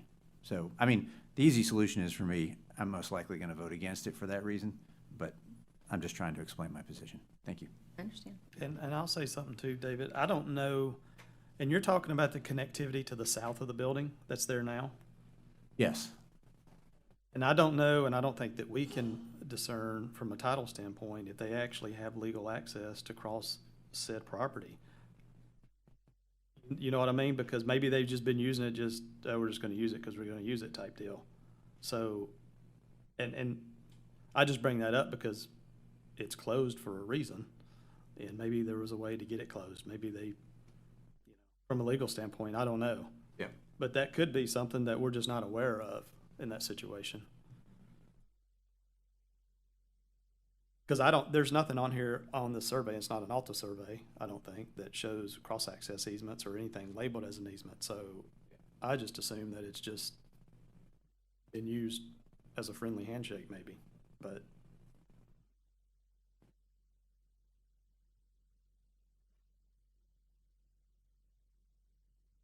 well, they are, Public Works required a cross-access easement, so if they have not provided it, they will have to provide it, but it's, They have one on the north side.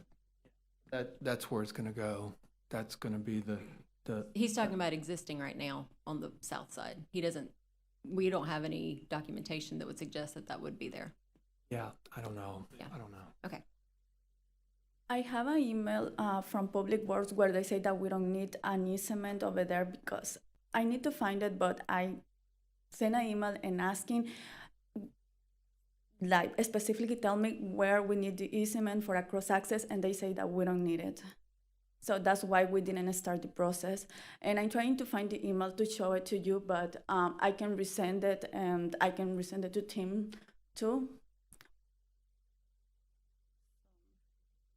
I mean, I don't know that it's got anything to do with what we can discuss tonight, but, Can we discuss the building? I would, yeah.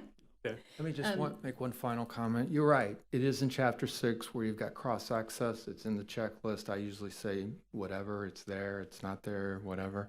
So I just want to correct that. You're right. It is, but, and you know, you can vote however you want, but Public Works isn't going to change it. That's just the bottom line. How about now? So I would like an explanation for what's going on the, what's being requested on the building Yeah, colors it's just the building colors. and the canopies and bollards and any of the other things that are on the site or will be on the site that aren't necessarily shown or depicted on your plan. No, the representation there was for the colors, not signage per se. Or the building itself. For the building itself. We put the signage on there just to get your take on it, because I don't know if we're prepared to submit a signage package yet. I believe that Sonic has some stuff they need to provide. And then we've got the MAPCO stuff, but you know, the green color was a concern. I know that So on signage, we can't direct what Okay. colors you can use, but we can on all the others. So you've got an accent color on the canopy yes, that is and not associated with the signage. that's correct. Well, no, that is part of the whole like branding. Okay, so For branding MAPCO. is not signage. Okay, So sign face. okay, So unless you're counting the entirety of your green stripe as signage, sign face, then it's an accent color. okay. And But again, Yeah. we just need to get the building approved.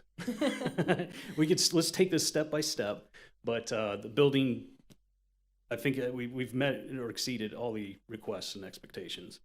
We've got the colors there, we've got the rooftop units hidden.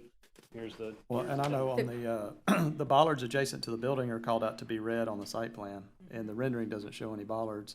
And then Right, again, that's just for the building. I just wanted to pretty it up Okay. for you guys. But it does say red for the bollards. Not gonna be red, so, because this is not a Circle K. They'll be white. They'll be the Munsell color white. and it also doesn't show that your HVAC unit on the roof is completely screened. If you'll look at your own rendering, you are seeing that dashed above the parapet. Are you serious right now? I am serious right now. If I'm standing right here, there's absolutely no way that anybody, there's no way. If you could prove me wrong, I'll change it. Prove me wrong. 'Cause Can you that's see it from off-site? you can't see it. Let's be real. Come on now, go across the street. Does Taco Bell have, you can't see theirs? I'm not trying to be disrespectful, I'm just saying that's insane. That's like, I mean, literally. And I don't even know if they're gonna put it exactly here. Maybe they'll put it back further.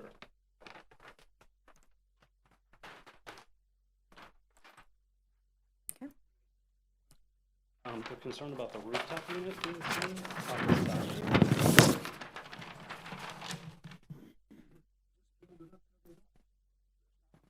That's easy. That's an easy solve.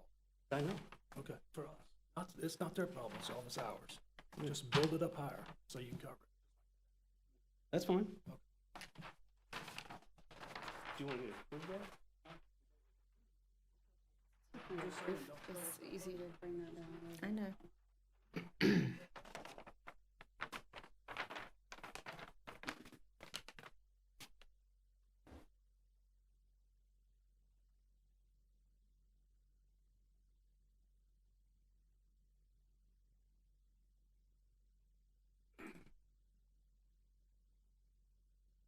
As Kelly noted on the canopy borders, I mean, that's something we've done consistently as these gas stations are getting refaced. And coming before us is, you know, every brand, Cumberland Farms wanted theirs to be green. We said, no, it needed to be white. Same with Circle K, you know, we don't want the big red banding. So Understood. that's not picking on you. That's something we're being consistent about. Yeah, no, that's fine. overall, just the architecture of the building, I mean, it's pretty straightforward. Does anyone have comments on that? I don't, no, not on the building.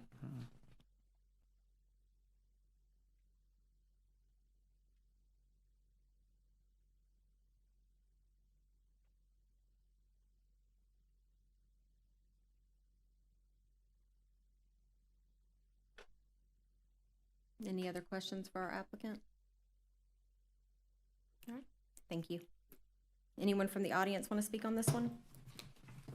Mr. Jaffe, you want to come on up?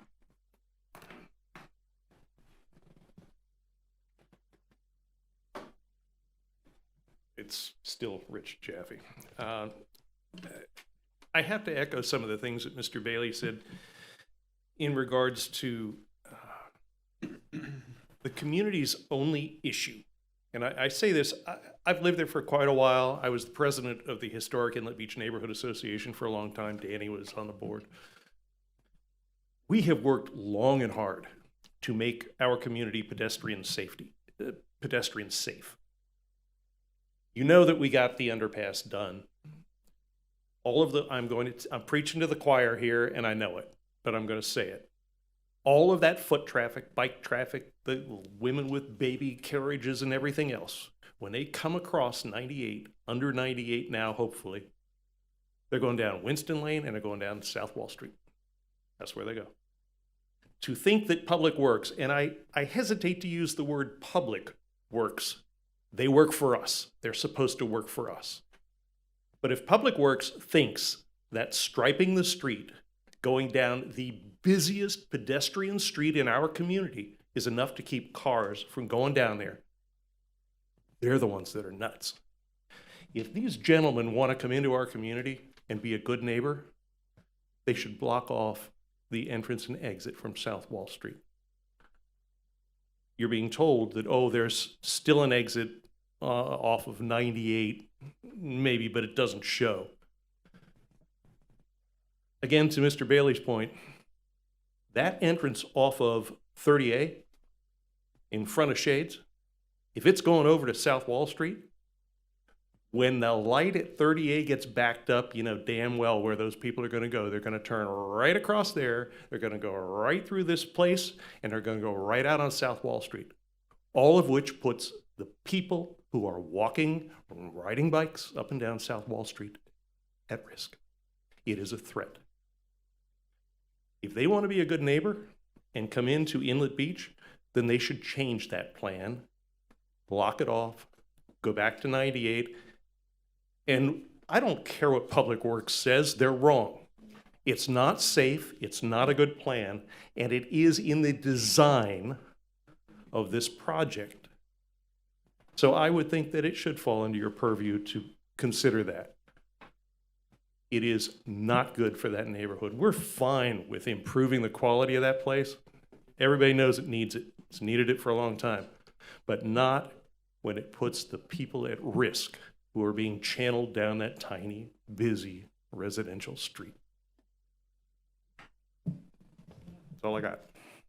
Thank you. Does anyone else want to come up? Please. I'd like to apologize for breaking protocol. Oh, no, you're sorry. fine. We are a little bit more casual at this meeting. We try to. But I am sorry. If you wouldn't mind just making sure Karen has your name for the record. My name is Danny Hornsby. I live at Inlet Beach. We've been there since '91.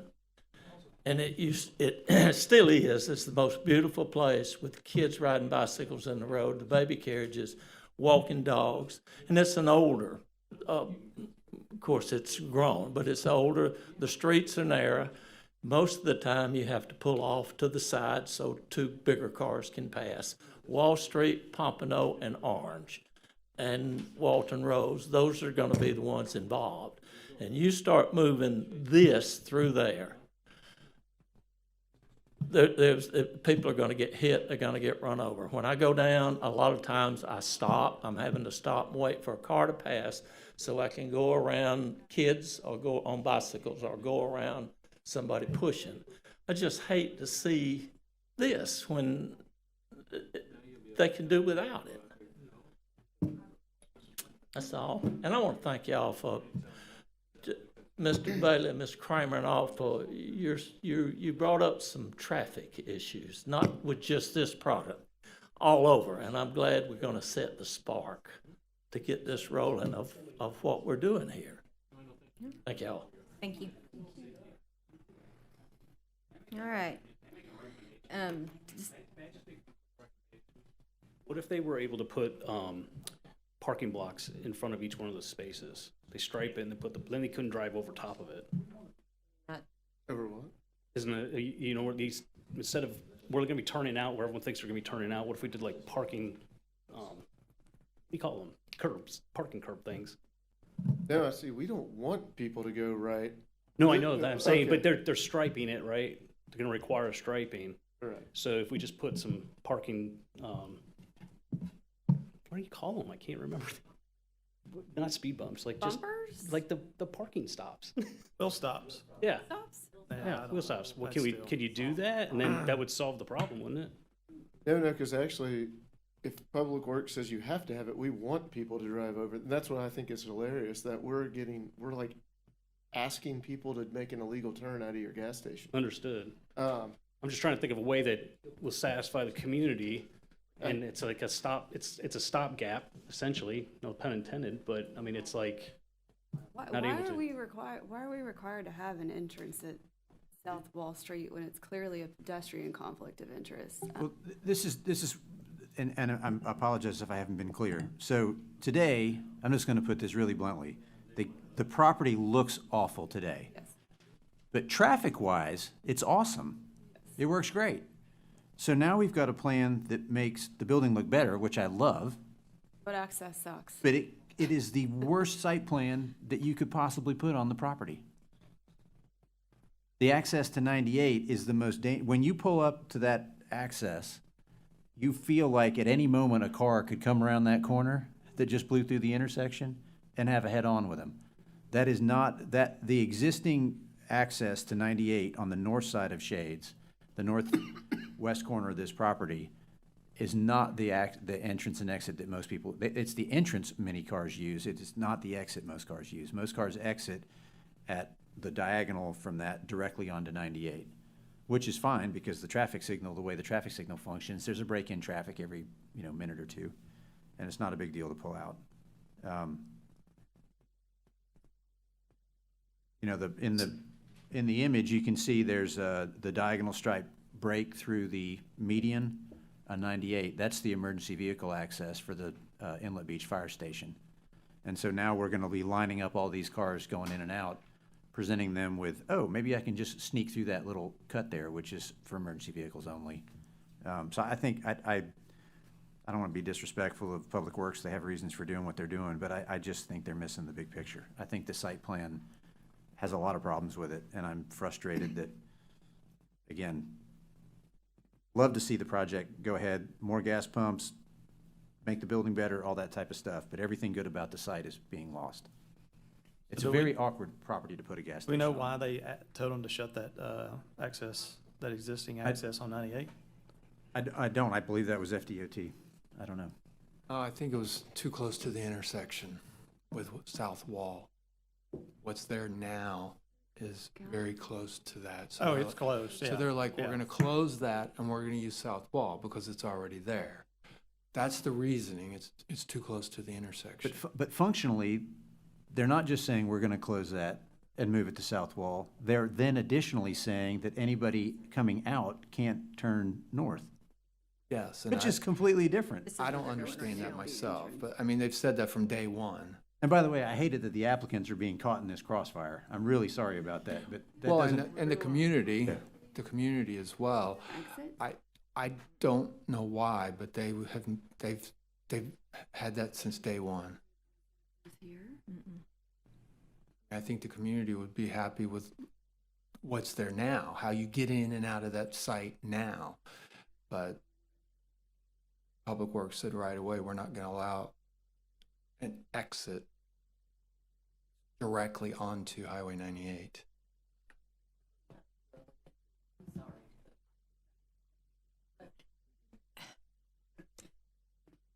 Hi, I'm Sandy Owens, Isn't it a DOT question whether or not access is granted on Highway 98?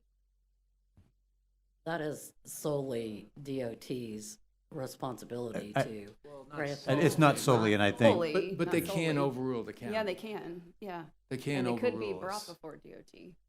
Right. I mean, usually they there's work a- in consultation with the yeah, local right. government, but sometimes, you know, we don't want another curb cut there. DOT gives it to them anyway, and there's nothing we can do. It's a state road. But you're saying you do want it there. Well, the Right. community does. But Right. that's community what I don't does. get. There is a curb cut. So DOT doesn't even have to issue another Well, curb Right. cut. Anytime a property is redeveloped, DOT is gonna look at it again. I know this because I just went through this. But I had to go to Access Management Review Board to keep my curb cut for Miramar, okay. right? So I did that. I went to Access Management Review and I made the case that I need that access. I don't want to have to go out sideways and backwards and all around the neighborhood to get in and out. Do that So- using a transportation study? How did you defend yourself? I To just the- went there and explained common sense to the board. They're real reasonable. I mean, I would And they love if that also would know work me. with DOT. They Okay. also know my face on site, so I've been there a lot, but, if there is an existing access there, and it's preferable that the access be used, there is a case to be made with DOT for that, because DOT has to grant you reasonable access to your property. And if the county is saying, hey, look, we don't want people going out Wall Street and going into this neighborhood because our neighbors are We here don't want people complaining. killed. Um, We don't want more people killed. I mean, exactly. period. It's a conflict of So then pedestrian you say, vehicular. we don't want you accessing that residential street, and then the applicant has reason to go back and justify either allowing people in and out, left out, but not right out of their site, so that they can go left back to 98. Or they have reason to justify the 98 access, is what I'm saying. So that access issue can be dealt with, and Yeah. I'm sure that the applicant's willing to do that, but oh, I'm, there are some solutions for that issue, is Yeah. all I'm saying. and just for the record, how many service stations would you imagine you've dealt with on a DOT roadway? I've been doing this for 30 years, so I would say hundreds of service stations. Just so our minutes reflect that an individual that has experience doing hundreds of service Hundreds. stations Mhm. thinks that a common sense approach would, I don't want to put words in your mouth, would be to preserve the existing access. That's my conclusion, listening to what you just said. If possible, yes. Thank you. Yep.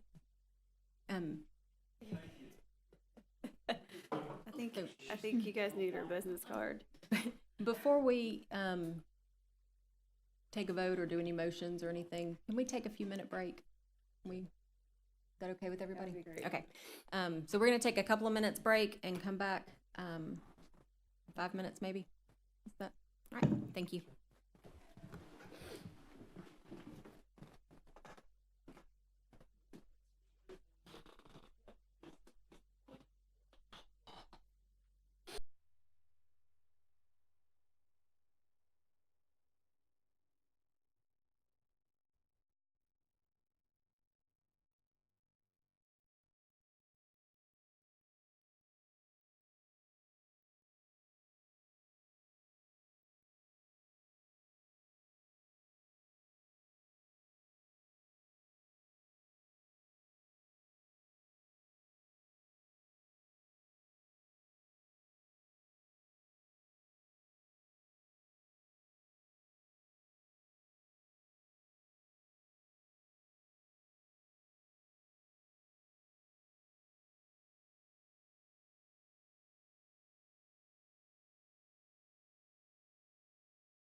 So we're on our discussion portion.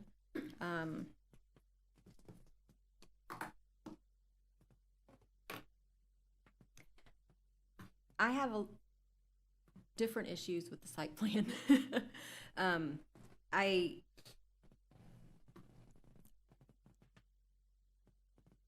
It doesn't look like there's been good quality control. There's a lot of labels that aren't labels. Like there's a monument sign called out, but there's not a monument sign that I could find on the plan. The red bollard comment. So I think that we have to be pretty careful about what we're looking at on the site plan to make sure that we're approving the appropriate things. That includes making sure that the HVAC unit isn't visible, in my opinion. Makes sure the bollards are one of the building colors, not having the banding on the canopy, and that signage isn't included in this package because I don't think we have the appropriate information to review the signage. So those are the issues, kind of predominant issues that I see, not having adequate information for those plans. And I know discussion of the access has also been a concern too. On sheet DP4, they're showing bollards around the dumpster. They say yellow. Yeah, there's just a lot of inconsistency. I just don't, I mean, we didn't have any information last time and we don't have information this time. And like the building elevations that are on A5 are different from the graphic that we've been presented, which is fine if the graphic is just intent for, giving us a feel for it. But, it is a different image, which is just kind of adds to some of that confusion. So I just think we need to be very careful to make sure the elements that we're approving are what we intend to approve. Because if we just approve holistically, we are going to potentially have details in here that we're not quite ones that we may want. That's my point on it.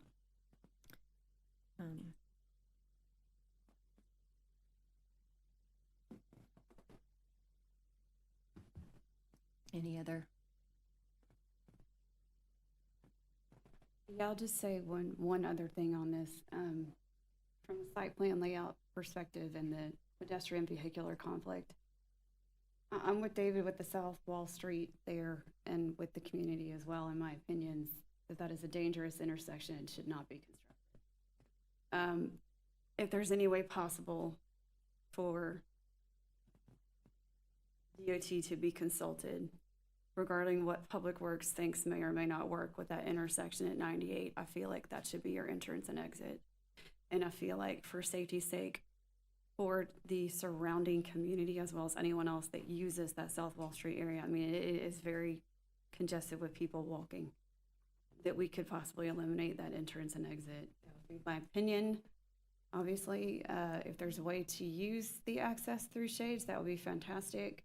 But I would consider consulting DOT about mandates on this for safety concerns and access and flow for the property.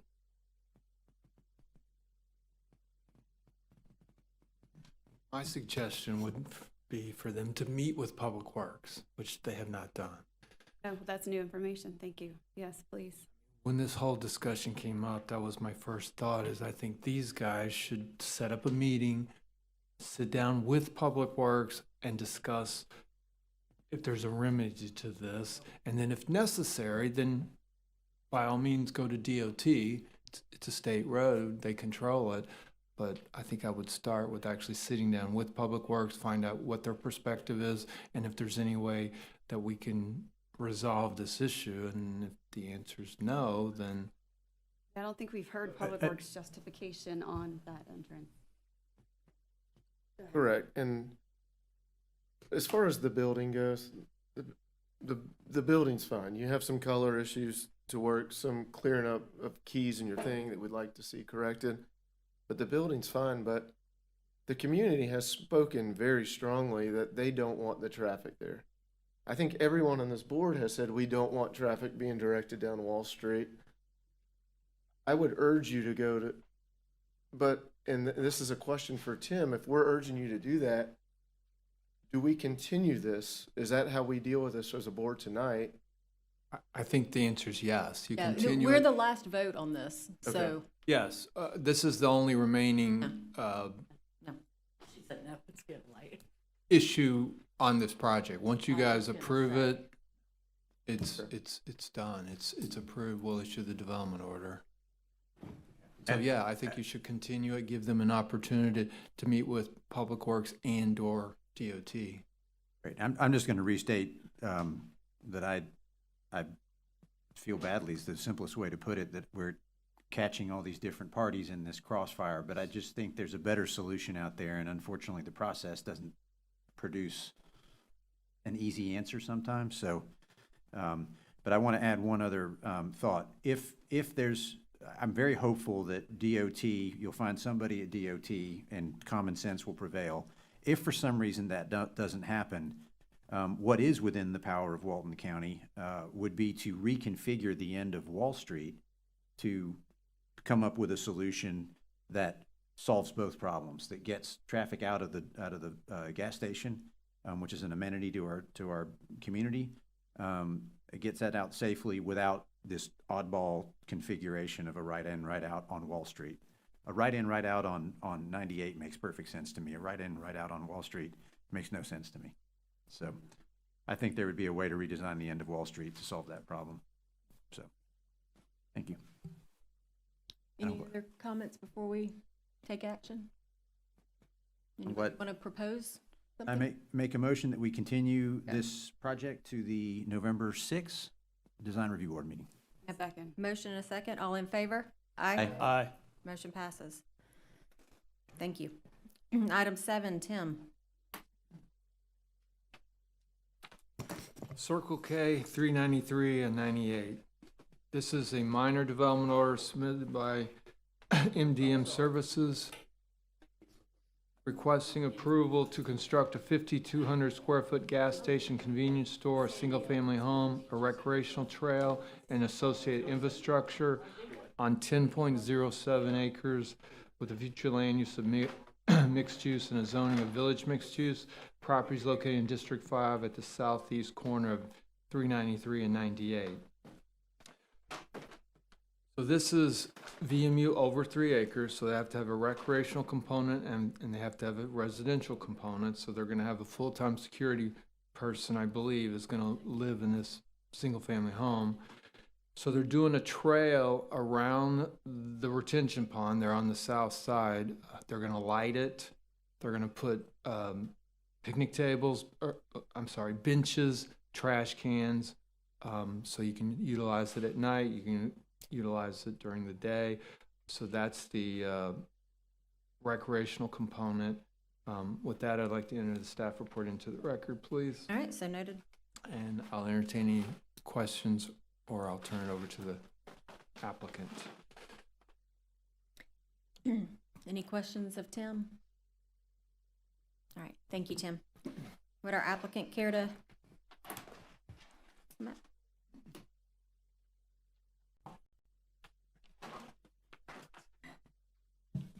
Hit me. Would you mind please state your name for the record? I'm Sandy Owens with MDM Services, representing Circle K. Thank you.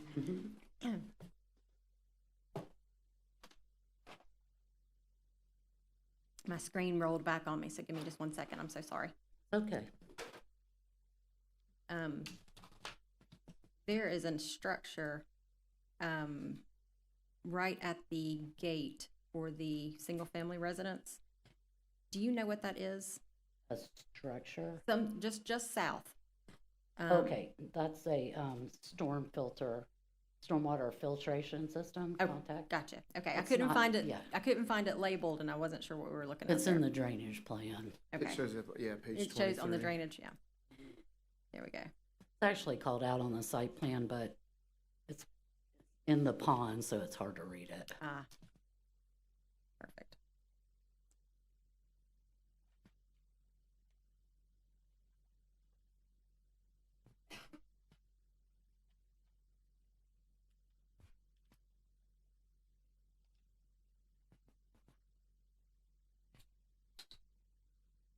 This one was my Walton County Learning site. That's why it's behind all the others right now, because when the others came through, I was like, oh, I know what to do. They're moving. There are also picnic tables just on the east side of the building, so it's Yeah, not, it's not around the trail, but they're providing, There's some on the trail too now. okay, so they're providing picnic tables in 2 locations. And benches around the trail. I saw the bench.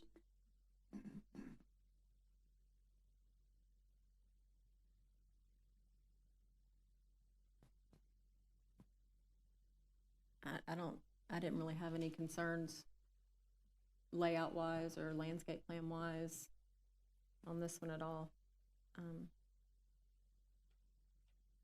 Is there a need for signage like on the sidewalk, like walking trail? We had this with something before. I mean, we can put And a. I'm just asking, like, it's just, I don't see many people walking down 98 on that anyway. Would qualify as directional signage, and then I'd have to come back. We did it somewhere before where Well, they had it, and I'm- it was, I think it's part of that recreational component because it feels private if you don't have in some way of identifying it. Mhm. Like public walking trail sign. I'm trying to remember what you're talking, because I and remember. because we started talking about what was the surface gonna be? Was it gonna be, you know? It was at That the was storage the storage facility. facility. It where they- was, Yeah. yeah, where they wanted to Oh, have a that's mulch right. trail along the side of the They were gonna woods. do a mulch trail down, yeah, that's That's what right. it was.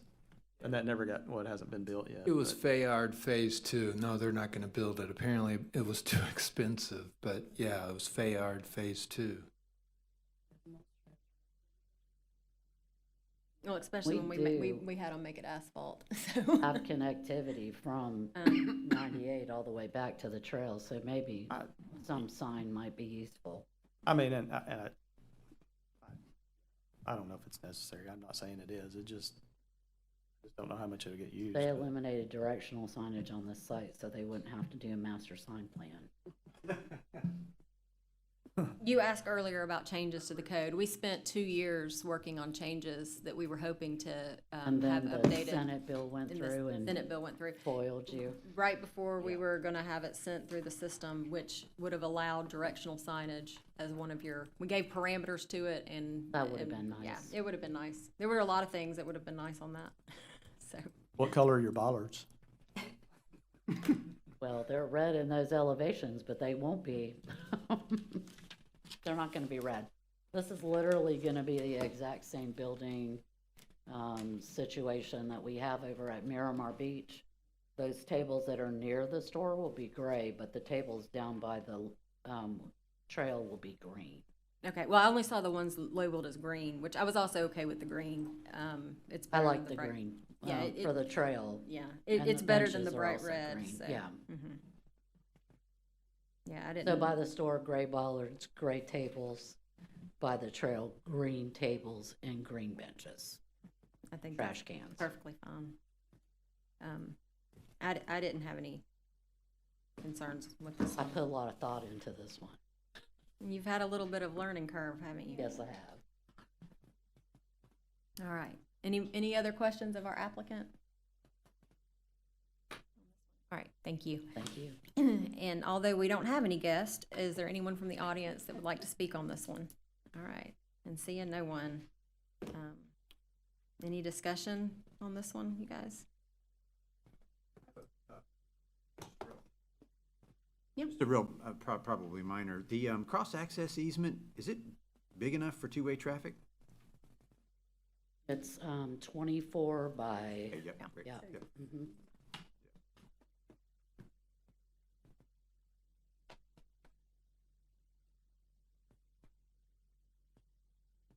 It's only going to be to that adjacent property because I believe it's forestry land to the east of that.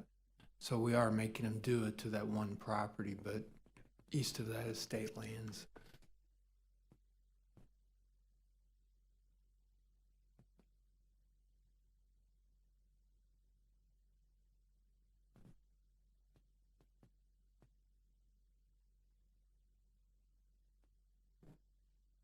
I don't know if it's gonna help traffic or hurt it. Yeah.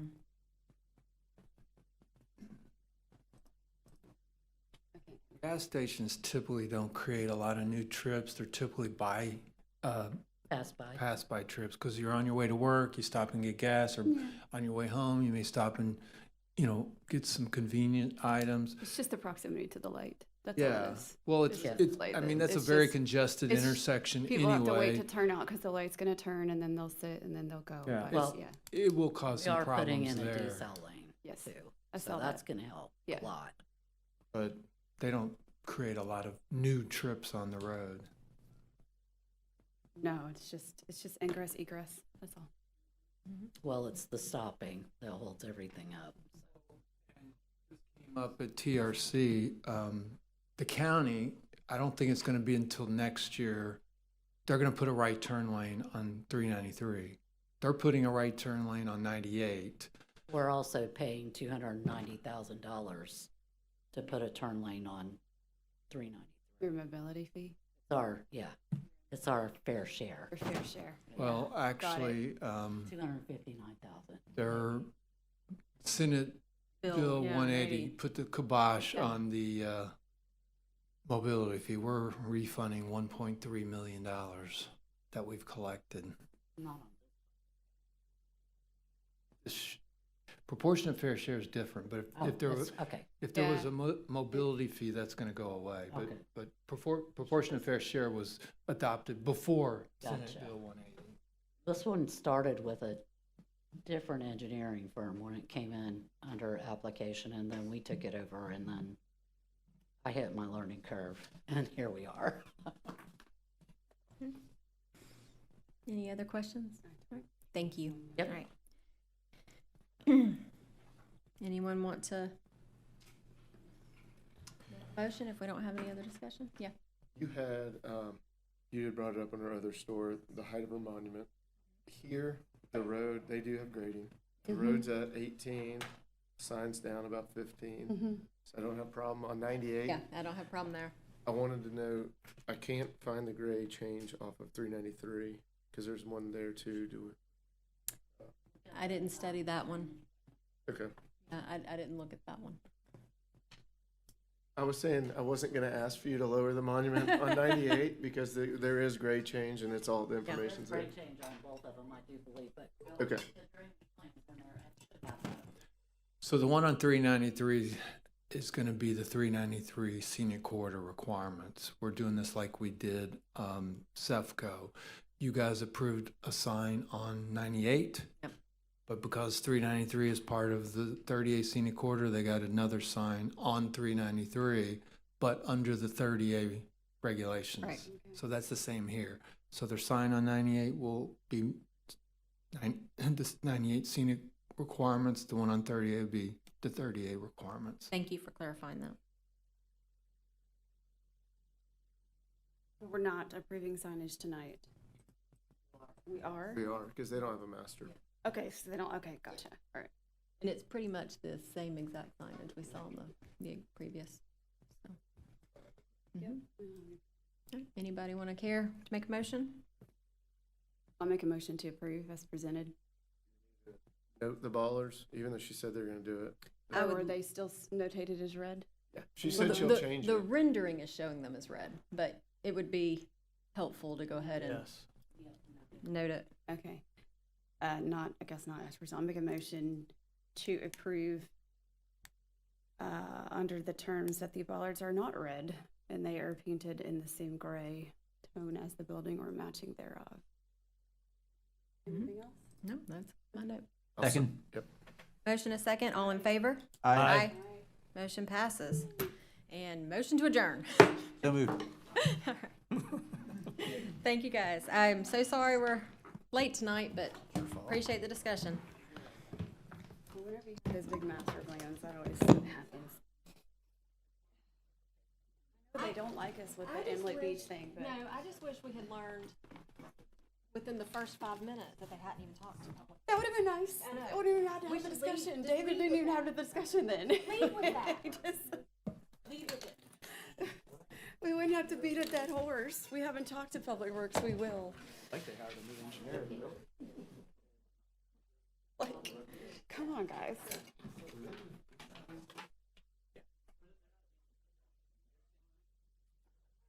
Thank y'all.